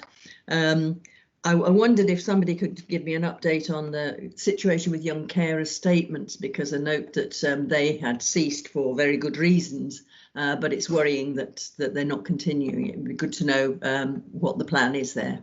Thank you. Thank you. I'm sorry, can I ask Laura, would you have any further information on young carers statements? Yeah. So we're obviously aware that there is a number of young carer statements that we know of that need to be completed. So we're working with education to be able to see young people within the school settings now, Morven. And the staff team are starting to coordinate those appointments with the young people and with the schools, obviously within the COVID guidelines relating to each school. So at the moment we're doing a scoping exercise just to see what each school has in place and what our staff need to follow in terms of testing, in terms of appointments. Thank you, Laura. Okay, any other? Fiona Colley. Just checking I'm unmuted.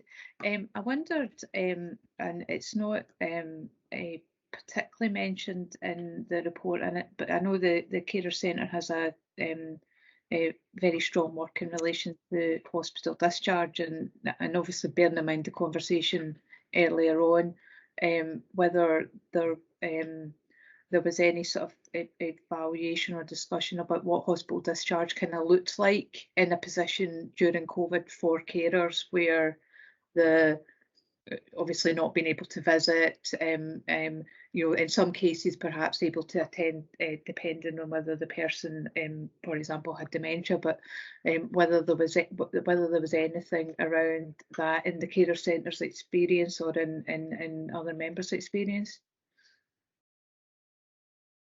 Leslie? I'm afraid I don't have any information. I'm going to refer to Laura again. I'm sorry, Laura. Hi, Fiona. I think that carers are still being referred from the hospital setting for support with our hospital support workers, and the support is being provided via video contact or telephone, or where necessary face to face, when we've really been unable to kind of connect with the carer in the way that we would normally do. And again, we would just look at the risk assessment around that and make sure that it was safe to do so. What I would say is that the part of the hospital discharge planning is something that needs to be, I think, looked at and a kind of pathway again revisited and reviewed. I don't think it's something that we've got completely right in terms of involving the carer from the beginning right the way through. I think that there are really good outcomes, and at the same time there's still progress to be made. Thanks, that's really helpful. Okay, any other questions or comments for Leslie or Laura?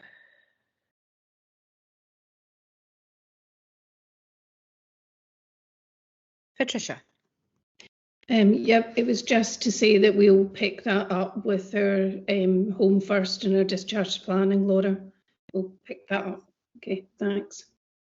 Okay, thanks, Patricia. Anyone else? Okay, are we happy then to accept the recommendations, which is to note the progress made to date and note the ongoing work? Thank you. I could also take the opportunity to thank Laura Mackenzie for joining us today and supporting Leslie with this paper, so thank you very much. Okay, that then takes us on to item 13, which is the Primary Care Improvement Plan update, and I'm going to pass to David Hearn for this one. And I'm going to ask Jack to share the slides, I think. Well, David, are you planning to share the slides yourself? Yes, I'll share the slides. Hopefully that'll work okay. Can everybody see the slides that I'm showing? Absolutely. As long as I don't have to share them, I don't mind who does it. Great. So yeah, thank you very much for just giving me a little bit of time, 5 minutes, just to give everybody a bit of an update on where we are with the Primary Care Improvement Plan, what progress we've made. The report doesn't really explain the full story, and I just wanted to have the traditional method of showing a few slides just to explain things. This is about Primary Care Improvement Plan, but specifically the PCIP is about delivering the new GP contract, which is about providing additional professional roles in GP practices and taking some services out of the responsibility of GPs. So really, PCIP was designed to improve sustainability of general practice. The key primary focus of all the staff that we put in is to provide direct support to GP practices to reduce GP workload. And overall, you know, a topic that's very important in Forth Valley is to avoid further practice closures. And thus far, that's been very successful. Clearly, out with the scope of PCIP, there are lots of other primary care developments that are required, but these are not ones that are within the scope of the PCIP. So this slide really just summarises across Falkirk, we've got 25 GP practices, and up to the end of March, this slide summarises what practices have had from the new contract or what they are seeing. Important to point out, we've tried really hard to ensure that all practices get something really meaningful. So there are 16 practices with a pharmacotherapy service. It's not the same 16 practices that have a physiotherapy service. It would be some of the other practices. We've got advanced nurse practitioners in 16 of our practices and fully in place in 8 of our practices. And mental health nurses have been a big success. We've got 23 out of 25 practices covered by mental health nurse, and the other one very close to being covered. Sustainability is a big issue for general practice. and COVID-19 has added lots of new challenges to that.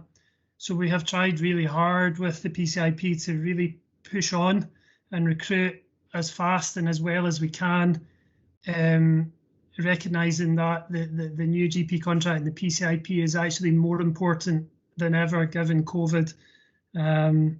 So COVID hasn't been an excuse for lack of recruitment, it's been a drive towards faster and quicker recruitment. So thinking of other things that are going well with PCIP, we really are working very hard. We're now just starting the 4th year of PCIP, and we're working very hard to understand and to collect data that will enable us to plan these services for the future to deliver. A lot of the services described in PCIP are new to general practice, new to primary care, so it has been a learning process. We've brought staff in who have not traditionally worked in general practice, and that's been a learning process for them. Understanding the way we work in general practice is quite different to the way other parts of healthcare work. Understanding that service delivery in general practice is different to other areas of healthcare. We can't rely on waiting lists. We can't rely on another service being able to pick up stuff that's not done. And we have a daily workload in general practice that doesn't go away. So this graph, really, the detail of it is not that important, but what we are understanding is the demand for acute prescriptions, which is part of what pharmacotherapy deliver, varies across the 50 practices in Forth Valley.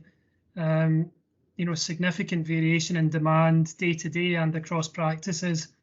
And at the moment, we're focusing on quality improvement projects in this area to try and bring that towards a mean, toward everyone closer to a mean. Mental health nursing, as I said, we do feel mental health nursing has been quite a big success so far. Mental health nurses are there. The bottom right diagram there shows that around 80% of the time patients are contacting the mental health nurse first. In other words, they're not going to the GP first and then being directed to the mental health nurse. They're booking in directly to see the mental health nurse, and that is the aim of all the services we're putting in. And mental health nurses appear to be seeing the right things. They're there to see mild to moderate mental health. They're not there to manage severe and enduring mental health. That's still the role of the GP and secondary care mental health services. And what people are presenting to mental health nurses, anxiety, low mood, stresses and work-related stresses is absolutely the things that we think the mental health nurses should be there for. We've also, so we're also looking at some other things the mental health nurses are doing. So the outcome of seeing a mental health nurse, the majority of the time, around 50% of the time, is directing these people to self-help. And that seems entirely right. They're not having to refer people back to the GP often at all, which is a bonus when we think of the primary aim of PCIP. And there is a small number of consultations where the mental health nurses are doing their own prescriptions for medication. Again, that's workload diverted from what the GP would traditionally have had to do. So mental health nurses have been a big success. With the Advanced Physio Practitioner Service, again, it's meant to be first point of contact for MSK presentations. And what the advanced physio practitioners have been really good, I think, in the last couple of years at providing is evidence that having them in place reduces referrals to MSK physiotherapy and reduces referrals to orthopaedic clinics. I personally think this is a demonstration, really, that if you invest money for more in the right things into general practice, then you reduce the burden on scheduled and unscheduled care within secondary care services. You get much more value for money in general practice, and that's been proven, numerous times in the past in sort of national papers, but locally, I think we're providing that evidence through the advanced physiotherapy service. We have had lots of challenges in the last year, and I would sort of class the main challenges as these 5 things here. So recruitment at scale, you know, we're up to around 150 whole-time equivalent additional staff working in general practice. And by the end of this year, we should be up to 100, almost 200 additional whole-time equivalent staff. We've done very well, and it's becoming increasingly difficult to recruit. Other health boards are catching up. I think we were quite quick off the mark to recruit, and other health boards are catching up. So we're not getting the same number of applicants for posts, but our development of the system and our early initiation of it has helped us to recruit staff from other areas. Managing people's expectations has been difficult. You know, everybody wants all these services, all GPs want all these services immediately. And clearly that's not possible when you're talking about recruiting this sort of scale of people. But equally, you know, patients want it as well. They want direct access to all these new services that we've talked about. Lack of resource is really probably our #1 limiting factor. We've highlighted in each of the 3-year reports that to the Scottish Government that the funding allocated is not enough to deliver what's described in the new GP contract. Lack of space, clearly you can't recruit 200 additional whole-time equivalent staff across 50 practices and expect them all to slot in without any requirement for additional premises space. And this, of course, has been worsened by social distancing requirements. And then IT systems, we're in the sort of later stages of a national re-procurement programme for GP IT systems. Our old system is out of date and does require change, and it has created a lot of problems for getting all these additional staff access to the GP record, both in practice and remotely. So there are wider challenges in general practice, which I'm not going to go into in any great detail, but I thought it was worth just putting a slide up to recognise these challenges. NHS funding spent in general practice is still around 6 or 7%. Royal College of GPs has repeatedly said it needs to be 10 or 11%. And recruitment issues and retention issues are not confined to allied health professionals. It is a challenge within general practice to recruit GPs. It's still a challenge, and it's a challenge to retain them. And the diagram the graph I've provided for you here is from the Lancet, and really gives a stark contrast in the rising numbers of consultants versus a flat line of GPs. The Scottish Government have committed to 800 new GPs in the next few years in general practice, and clearly looking at that graph, that's going to be a big challenge. Also, hospital stays have become shorter over the last 10 years. Patient complexity has definitely increased, and medical management has become more complex as patients are on increasing numbers of medications. These all add to the challenge. It's a good challenge, it's what we choose to do, but it does require support. And COVID has, of course, impacted on our ability to provide face-to-face consultations as often as we have traditionally. Practice waiting areas cannot have the huge numbers of patients that you might have seen in a practice waiting area 2 or 3 years ago. People have to maintain 2-metre distancing. But there are, I think, big benefits to telephone consulting that we probably need to recognise and appreciate. So the future of PCIP, we are at the end of the initial 3-year period that ended in April the 1st.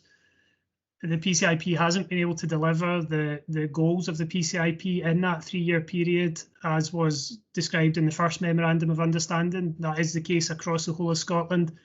So we're going to enter into another probably 2, maybe 3-year development programme the government have repeatedly said they have full commitment to delivery of the PCIP in its full, and the GMS contract. So the PCIP describes what needs to change in the GMS contract, but the actual contractual terms we will see changing, and that will remove some of the responsibility from GPs and put it on health boards and HSCPs to deliver. There are some opportunities that we've already heard this morning. The opportunities at Falkirk Community Hospital are massive, and you know, general practice will and should have a big part in what's developed at the Falkirk Community Hospital to deliver primary care. There are going to be ongoing recruitment challenges. And we are going to continue to work very hard at quality improvement within the new services we've delivered. So getting staff in place is one thing, but now ensuring that we're delivering quality and the volume of access that we aspire to is really important. And what we hope to do is fulfil all the aims of the 2018 contract. We are very close, I would say, in Forth Valley. We're 80 or 90% of the way there. We've got 10 or 20% to get over the next couple of years. I've put my email address on there. I'm really happy for anybody to email me if they want further details on this. And I will. I'll just stop screen sharing if that's okay. If I know how to do it, Michelle.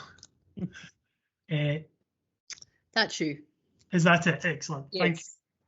Thank you. The report, I should say that the report that you've been given does describe, I think, largely what I've said there. Obviously, happy to take any questions. Okay, I'll open up. Does anyone have any questions or comments? Alison. Thanks. Just like to say thank you to David as well for being so approachable and easy to get access to. It's much appreciated. Really like obviously we all understand the reasons for the improvement plan and the benefits that it has, and it's the increased mental health nurses, etc. It's all really good stuff. But my concern is that older people are sometimes being left behind as technology's increased. I'm thinking about my own practice, for example, where it's online, 24 online access, but if you're not able to use your mobile phone, or you haven't got a mobile phone, or you don't have internet, then you're stuck. And there is real difficulties in my own area in terms of older people, especially getting access and getting an appointment. And it's an ongoing problem with quite a lot of people, not just the odd one or two. Sorry about my phone. So I think that's something that really needs to be taken on board. Another thing is, we understand the reasons for the changes, we understand the benefits of the changes, but I've been saying this the last 2 or 3 years at the health board and here, the public still don't really understand the need for it. They don't understand the pressures in the system, and I think we really have to have more open and honest conversations with them about the reality of the situation and the difficulties in recruitment and the benefits of having, people like immediate access to a physiotherapist, and if you've got a mental health problem, access to a nurse. It's better than having to wait to see a GP. So I think we just have to have more conversations with the public. But I hope there's some way that individual practices can be asked to be more accessible, especially to older people or people with other complex needs. Yeah, Alison, I completely agree with you, and individual practice access arrangements, I would certainly encourage anyone to write directly to their practice with any concerns that they have. It is a big change. We are delivering 100% and more of the appointments that we did deliver pre-COVID, which is different to a lot of other areas, and that is a challenge. But also we have to bear in mind that we are learning. We've rapidly had to change from a system of seeing everyone face to face to a system of seeing everybody by telephone first and only seeing those face to face that require seeing. Certainly my own personal learning is that more elderly people with complex multi-morbid problems really do require face-to-face assessment in the surgery, and so a quick phone call to them and an arrangement of a time to come down and see me is actually much more productive than trying to deal with those issues over the phone. online e-access is probably not the panacea that it was suggested it might be, and GPs have been swamped with the kind of 24/7 access that people have online to their GPs, that we obviously come in on a Monday morning at 8 o'clock and find hundreds of requests for appointment already booked over the weekend. So we haven't adopted that in my own practice. I know those practices that have found that hugely challenging, and it is really important that they recognise that online requests for appointments is not something that everybody can access. Interestingly, elderly populations are using that system a lot in the practices where it's provided. So the kind of blanket idea that elderly populations won't use online access actually, is not bearing to fruit. But there definitely are some people with access issues, Alison. First point of contact always to the practice, because they're the ones that need to adapt and change to this new system. Thanks, David. I can see that Margot would like to come in.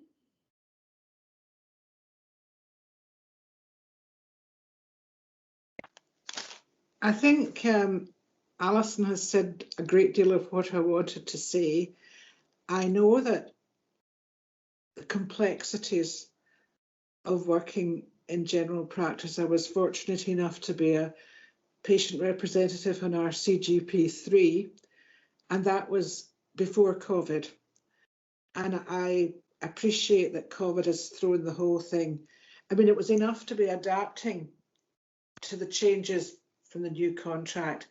And I don't think, as Alison was saying, the public perhaps know exactly what these changes are. And I think I've said this before in IJB meetings, I think it's finding the time at the moment because you're hard pressed enough. But I think making sure your patients and practices know about the methods of seeking alternative appropriate care, getting the information that you've just given about the direct approach to, say, the mental health nurses and physiotherapy, because I think the main problem that patients approaching me are facing are access ones, and this terrible frustration they feel phoning at 8 o'clock in the morning and having at the end of the half-hour slot no availability of appointments, and urgent cases not always being picked up, or things like bereavement, someone dying in hospital and trying to tell the practice, and support for people who have bereavement issues I think is important too. And I know that the will is there, and I know the frustrations that the staff must be feeling, but I think reception staff in particular need a bit more support, and perhaps a bit of retraining with COVID in mind, as well as pointing people towards other numbers that they should phone, so that you don't have this terrible logjam every morning. And access, I think, is just essential to be stressed. But I would, I would say the new contract and the specialisms that are now available in general practice are much to be commended, must be shared, and access issues at the moment, I think, have to be addressed a bit more. Thank you. Thank you, Margot, for those points. David, if it's okay with you, I'm going to move on to some other colleagues who have questions, and you can perhaps, anything you want to pick up from Margot's comments, or you could pick up there as well. So I'm going to move to Gordon. Thanks. Yes, similar themes to colleagues, David. I mean, thanks for the presentation. That really brought a lot of things to light in a way that enhanced my understanding of the issue. So thank you for that. I particularly wanted to ask around the sort of communications issue as well, because I remember from previous presentations on this that there was to be a national communications campaign from Scottish Government, and I haven't seen that as yet. Maybe it's just not been time for it as yet, because I still hear a lot of people talking about, I wanted to speak to the GP, but I ended up only speaking to a nurse. And, you know, that word only, that perception that seeing a nurse is a lesser service, even when the nurse is the specialist. And I think there is still a lot of that there. So in some ways, I was pleasantly pleased to see your figures around people contacting the mental health nurse first, because it seems as though in some way that message is getting across, that rather than, you know, the doctor, there is now the team, and you talk to the most appropriate person in the team. But I do think that is a big cultural change, and we need that communications message to support that change to take place. The other issue I wanted to raise was around link workers. I think 13 out of the practices, I think from memory on your slide, have link workers in place.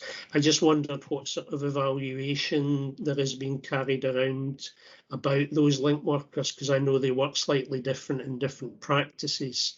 And while it's great to be trying out different models, we do need to make sure we end up with a good understanding of what works and what doesn't, so that we can then spread what works around all the practices. So thank you. Okay, Stephen.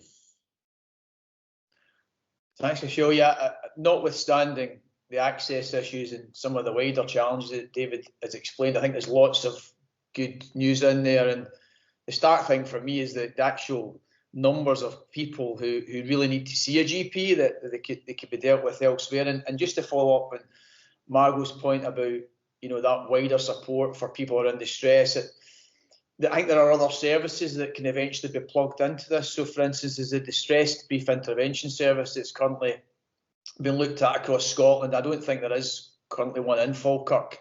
I know my own charity, Lifelink, run the biggest one in Scotland, but the results of that, the interim results are really good, and they're actually there for the things that Margot has just pointed out, like some very focused intervention. And I think when we start to plug that into the system, you can take a bit more demand out there and provide a really good service there. So I think it's the right thing to do, despite the challenges. You know, there's obviously the financial challenges. I think there are other things that can be plugged into that as well. Thanks, Stephen. I'm aware time's getting on, so I'm going to go to Leslie, and then I am going to go to Robert, and hopefully we can then move on, because I know you will have other things to do in the afternoon. So Leslie. Thank you. Just to very briefly mention, we are undertaking a full evaluation of the Community Link Work programme at the moment.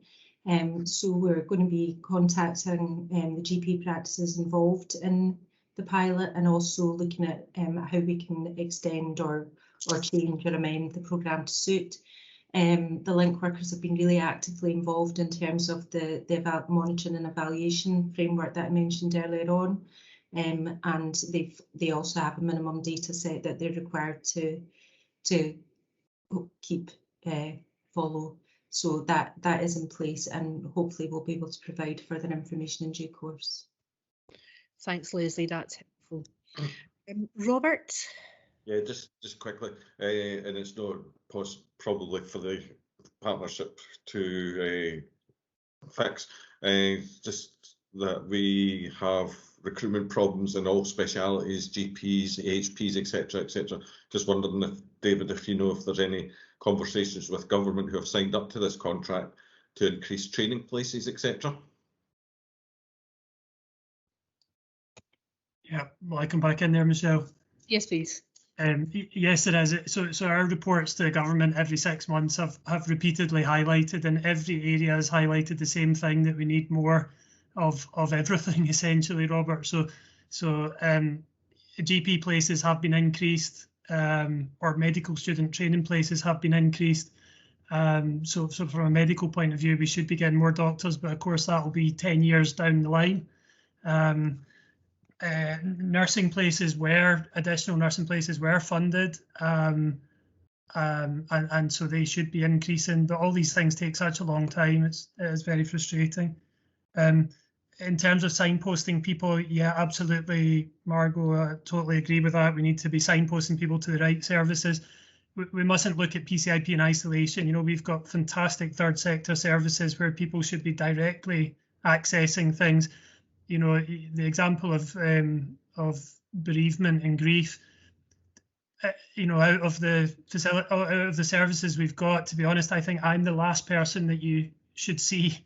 You know, you can get much better from, you know, third sector support or our mental health nurse support. And the scale of appointments, you know, in Forth Valley, we roughly provide around 35,000 appointments per week. The new mental health nurses provide about 1,000 appointments per week, and they are filled. So I suppose when we're communicating with the wider public around these things, we have to be careful what we promise, because if more people want to access these services first, they are already full.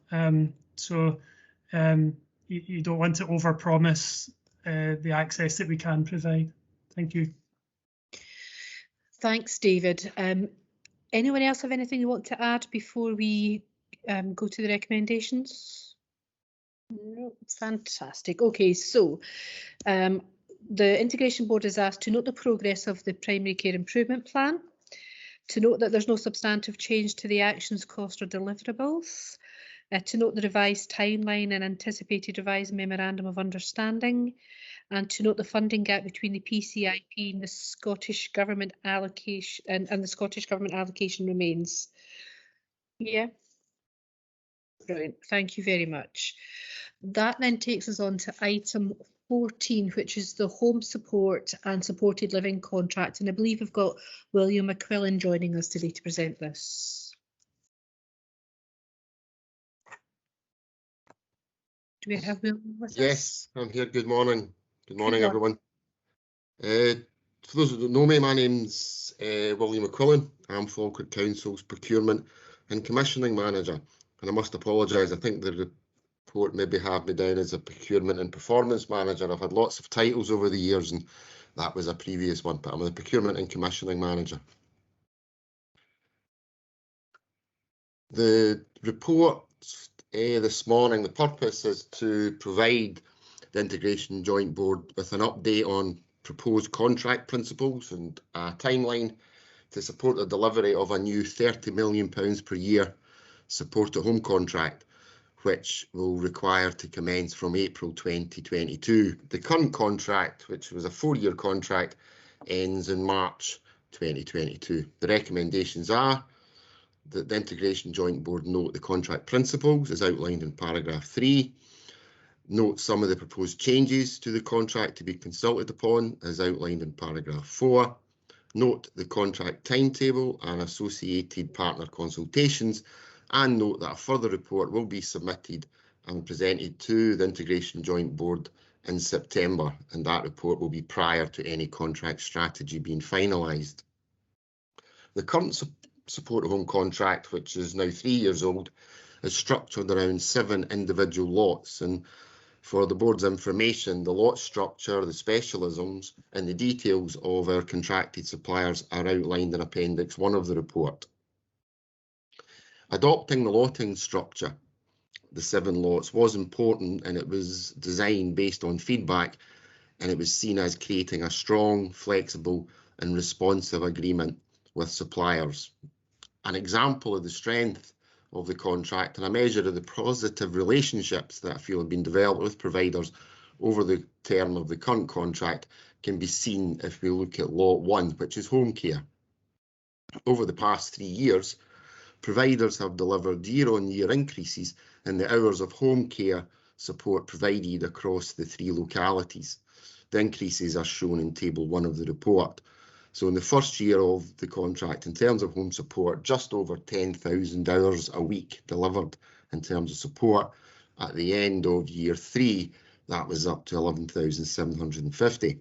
And the board could note, notwithstanding the challenges and demands of the past year, the framework were able to deliver additional support of 350 hours a week over in 2020-2021. In terms of the current strategy, I thought it was useful just to refresh and remind around some of the contract principles, and these include continuity of care for people in receipt of care and support. It includes embedding fair working practices in the payment of the living wage to all carers, regardless of age, time and employment qualification. The principle was to ensure that the framework is flexible and is responsive, and it also supports the commissioning of self-directed support. As the current contract is timed to end on the 31st of March 2022, it obviously needs to be replaced and refreshed. Part 3 of the report looks at the proposed timetable and timeline to have a new contract in place from April 2022. To ensure that we can have a meaningful period of contract mobilisation, and importantly ensure we can have pre-start meetings with providers, there is a need to have the contract strategy approved and the tender documentation issued in November 2021. Engagement with partners will obviously play a key role in developing and taking the new contract to market. Table 2 in the report provides a summary of the proposals for consultation, and we've identified 4 main groups in Table 2. Internal will be a multidisciplinary project team. Externally, we'll issue what's known as a prior information notice, and that will help facilitate and establish provider workshops. We will look at multi-agency engagement as part of the consultation, taking, for example, presentations to the strategic planning group. There was a presentation or discussion at the strategic planning group's meeting in May. Service users and carers, we will be working with Falkirk Carer Centre, presentation and sampling of service user surveys and carer surveys as well, because it's essential that people who use services and their carers influence the design of the new contract and the new service. So in terms of the work leading up to a new contract starting in April 2022, Table 3 outlines some of the key activities. And in terms of Table 3, you can see we're looking to take at least 2 reports to the Strategic Planning Group, be looking to take a minimum of 2 reports to the Integration Joint Board. Between now and the end of September, we've finalised the consultation, the contract strategy and the range of documentation that's required to support a public procurement exercise. October, December will be the issue return of tenders, January evaluate tenders, and the contract award process, which will be governed and guided by Falkirk Council's contract standing orders, will take place over January and February of next year. Mobilisation meetings over March and April, with the contract starting in April 2022. So that's a look at some future work. In terms of work today, a number of changes to the existing contract structure are being identified, are being considered, and will undoubtedly arise over the period. Some of the changes to be consulted upon and some of the potential benefits of these changes are outlined for the board in Table 4 of the report. I would ask people to note this list is not exhaustive and it will be developed and expanded through our ongoing work and engagement with partners. Changes proposed include ensuring the new framework is aligned and fully supports the new model of in-house care at home, which was agreed by the board. Changes to be consulted upon also include examining options to extend services offered through the framework, for example, developing additional lots for young people and children with complex needs. Importantly, we need to consider the outcome and the recommendations made as part of the recent Adult Social Care Review. We believe in considering the review from the outset of the commissioning process, we are able to ensure that we are bold, forward-thinking in our ambition. It's important that we consider our environment and the climate change agenda to support commitments in terms of carbon neutral by 2030. To give flexibility and to adapt to change, we're looking at the framework being for a longer period. The current framework's for 4 years, maybe options to make that longer, further embed fair working practices, and look at a structure that supports the purchase of block hours. And those 3 areas can help us ensure that when we commission services, we're working with our partners to build sustainability within the sector. The framework will continue to have a separate lot to support the commissioning of services under SDS. This wider network will support choice. It is, however, not intended to make recommendations or give direction to service users on exercising their choice. We would propose that we continue that all providers who deliver services through the framework have a minimum of grade 4 or above in terms of care and support. We see this as driving up quality. We will look at the framework's terms and conditions. We'll look to strengthen these in regards to the use of technology, so we can support investment in technology-enabled care as an effective and appropriate way to support care. In supporting the work to look at these changes and to inform other changes, a number of staff briefing sessions will be held and will continue to be held as the strategy is developed and finalised. We have in place arrangements where we can engage with Scottish Care, and we'll be engaging with providers from the private, the independent and the voluntary sectors. A critical piece of our work is to ensure the views of service users, carers and their representative groups are heard, and that these are built into the final contract strategy. In conclusion, work is progressing and a timetable is set to have the new contract operational in April 2022. Partner consultations are ongoing and a project team has been finalised. A range of contract objectives are in place and they will be challenged and updated and agreed. As noted, a further report will come to the IGB meeting in September 2021, and that will be prior to the strategy being finalised. I would be happy to take any questions. Thank you, William. Anyone have Alison and then Morven? You do have questions. I like questions.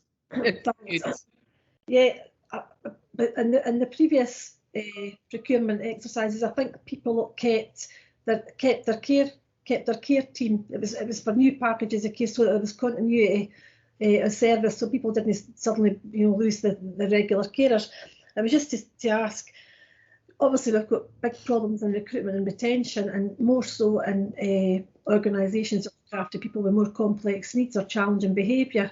So, is there anything at all in the procurement process that we can do to make that recruitment and retention easier? I'm just thinking about, no everybody's the same, no every company's got to deal with the same things, and is there just anything at all that can be done to make just to help? Another thing was, if we look at the current contracts, there's only one real company from Falkirk, and I'm just thinking about community wealth building and the smaller companies. Is there anything that can be done in the recruitment process to get those percentages up where we procure locally, which obviously helps the local area? Yeah, thanks. In terms of the first question, in terms of providing support, in terms of continuity care will be fundamental, and we create a lot. It's lot 7 within the current contract, where all providers who meet the minimum standards, and if they don't meet those minimum standards, we wouldn't necessarily be looking to work with them anyway. If they meet those minimum standards, they will be accepted onto the framework agreement. So we will be able to contract with them for all existing packages of care. So there should be no circumstance where continuity of care is interrupted, unless there's a significant factor which would sort of challenge the legitimacy of that care continuing. In terms of support, one of the things I mentioned there was looking at block hours. So when we actually contract with a supplier, we give that supplier, that provider, a minimum number of hours so that they can recruit and retain and hold staff with some comfort and business confidence in terms of their income. So we think the block hours it's something we have been working with providers on.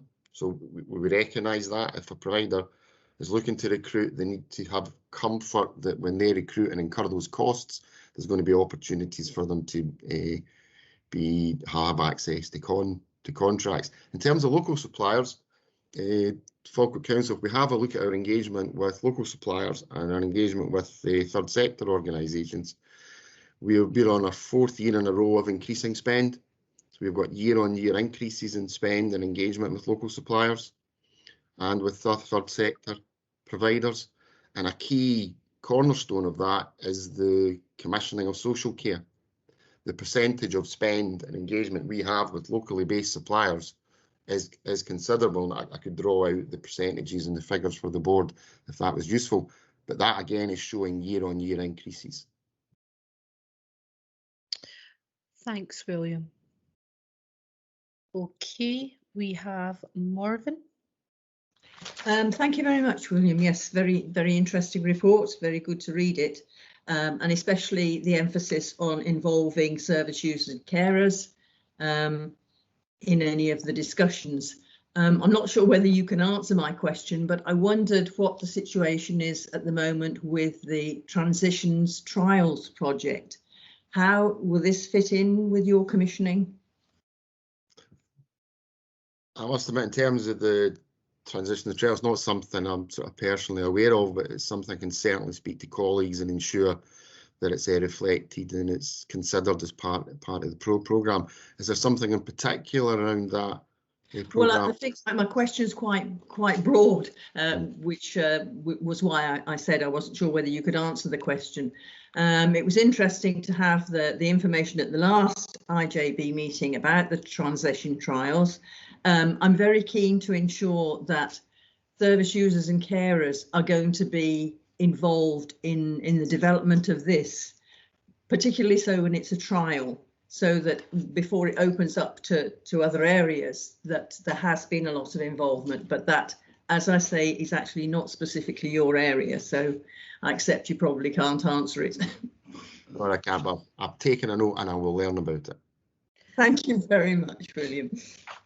Is there anyone else in the meeting who can provide Morven with information she's looking for, or should we just accept it's something that we need to get back to Morven on?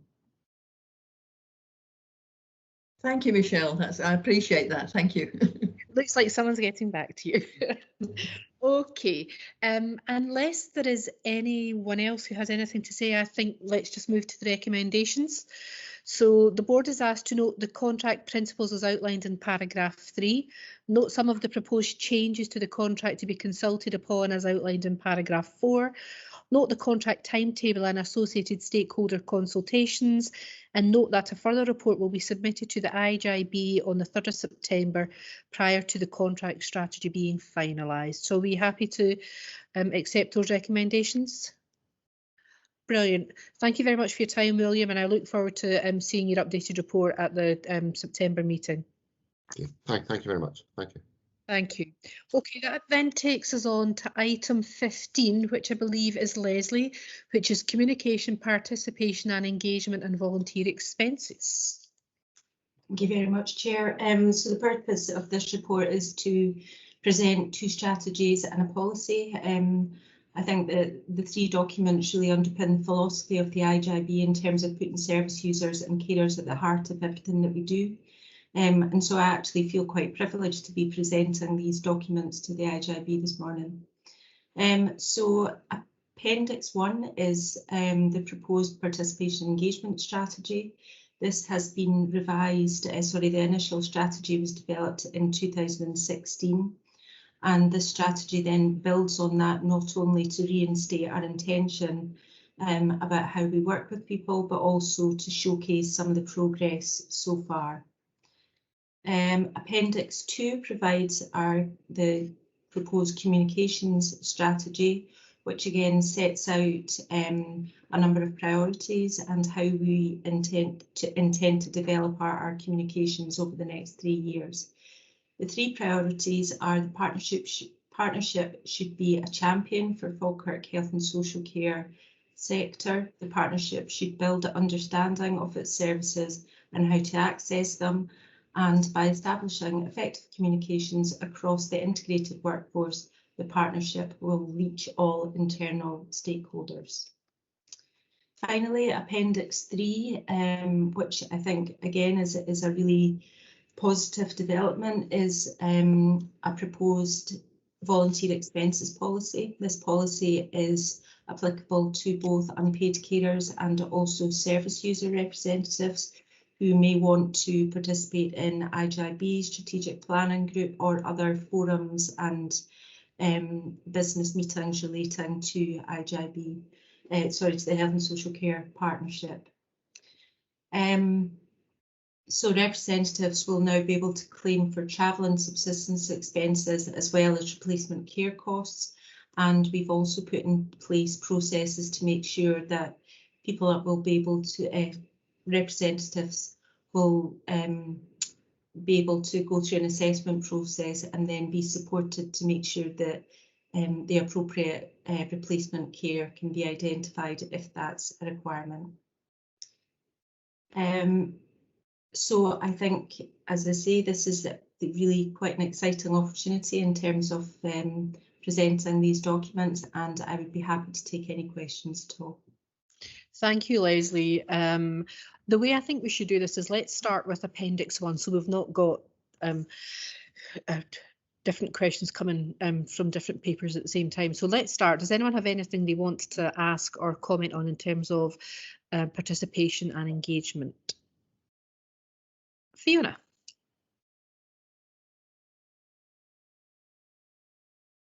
You're on mute, Fiona. I've been so good at not being muted for so long. Can I just make a comment that just kind of encompasses the three documents? Just a couple of things. I think the communication strategy, it's so fantastic to see this, and so great to have Paul and Post, and also the partnerships, social media, which I hope everybody's liked and followed. So I think that's fantastic, and I think the point around the engagement strategy about, I think, you know, obviously it's vital, but and I think Falkirk has been good, the partnership has been good, but I think as we as mentioned earlier about testing ourselves against what Philly said about what people said during that process, I think it's really important to continually refresh and build on these, and obviously pleased to see the expenses policy. It was well supported by COSLA during the discussion at the Health and Wellbeing Board. Thanks, Fiona. Does anyone else have anything? Morven. Thank you very much, Michelle. Again, my comments are actually general across them all. I think it's an excellent report. It's great to see it.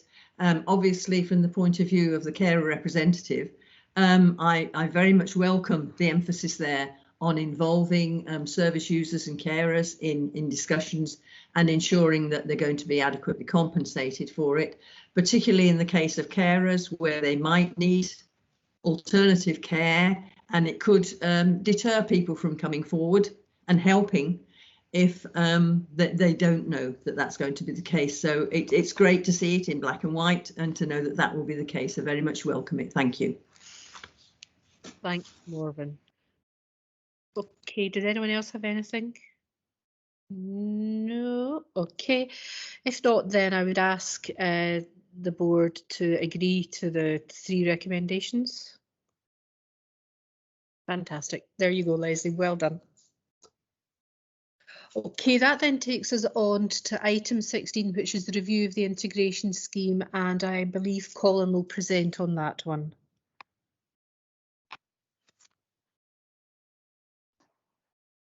Yes, thanks very much, Michelle. And there are really two purposes to this report. One is to update the board and provide you with some assurance that work is underway on the review of the integration scheme. And the second one is to provide some information on the consultation processes that will be associated with the review and ask for your agreement to the first of these. So I think members of the board may remember that there was a report in the November meeting just advising that it hadn't been possible to undertake the 5-yearly review during 2020 for reasons which I think will be obvious to everyone. But there was an undertaking that we would progress that work during 2021. And the report gives some information to inform the board that meetings have commenced between the board, members of the Health Social Care Partnership and the Council, and the meetings have been helpful and productive in making some progress. So the work has started and is underway.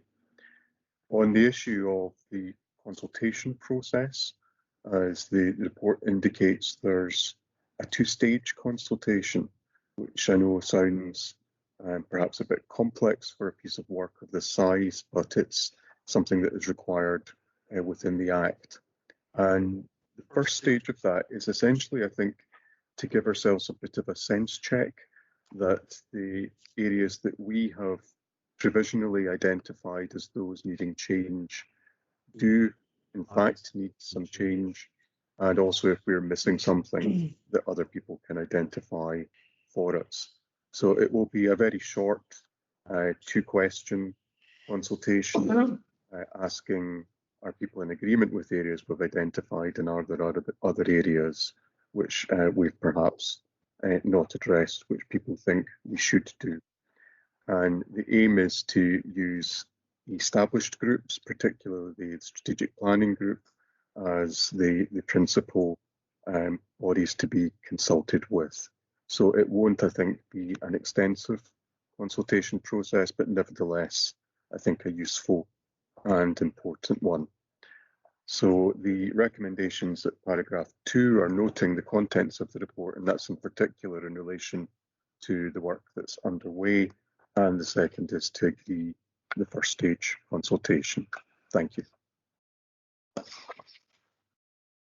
Any questions or comments on the paper? No? Okay. Sorry, I'm choking here. I'll be happy then just to accept the recommendations. That's lovely. Thank you very much. That then takes us on to item 17, which is IJB governance. And I believe, Suzanne, you're going to lead us on this one. Thank you very much, Chair. The report informs the Board of requirements to agree changes to the membership, and I appreciate we sort of covered that earlier off in the meeting, but it's just to sort of formally do that. And it's also to provide an update on a range of matters. So firstly, in relation to membership, obviously it's to ask the Board to note that Michelle McClung is Chair and Fiona Colley is Vice Chair. Effective from the 1st of May, and also, as we noted earlier, Maureen, as an interim Chief Executive Officer, will be our third sector representative as a temporary change. Section 6 notes a review of the board's standing orders have been done, and the proposed changes to this are minor, and we've summarised those in section 6.2 of the report and attached as Appendix 1 for your consideration and approval. Section 7 of the report notes the agreement for legal and clerking support to continue to be provided by Falkirk Council. As there have been a range of additional duties, statutory duties that have been placed on the IJB as a public body since we've become established, this has required a range of additional supports that we've needed, and we're proposing to trial this support through a 2-year fixed term contract post. So this will mean there's sufficient resource to ensure compliance with legislation and good practice, in particular to support us around the sort of yearly review recommendations. We've also been reviewing our compliance against our website accessibility requirements and the legislation set out in the report. As our Health and Social Care Partnership webpage and website is hosted on NHS Forth Valley, we'll work with teams to address some very minor issues around the site that we've identified as part of a sort of self-assessment process. And finally, we'll update the board at a future meeting on IJB responsibilities as Category 1 responders. We've previously provided updates on the sort of legislation when it was out for consultation, and that it had been confirmed through Chief Officer reports, but we're just given some consideration now to actually what that means in practice, and we'll give an update. So in conclusion, the board's asked to note the membership changes at section 2.1 and 2.2, to approve the adoption of the draft standing orders at 2.3, and at 2.4 to note our statutory responsibilities on website and mobile devices accessibility. Happy to take any questions. Thank you, Suzanne. Does anyone have anything? No? Okay. Thanks for this, Suzanne. So I take it then we are happy to know, and oh, Alison, sorry, there must be a delay between It was just to say, well chaired, Michelle, your first meeting, that was all. Oh, thank you. You're very kind. Robert, I can see you want to come in as well. Yeah, just a point of clarification around terms of office, and it says in section 5.4 that someone may be reappointed for a further term of office. Can we clarify whether that's one other term of office, or can that be in perpetuality? Because there's different interpretations throughout Scotland on IJBs around that. That seems a fair point, Robert. Colin, would you want to come in on that?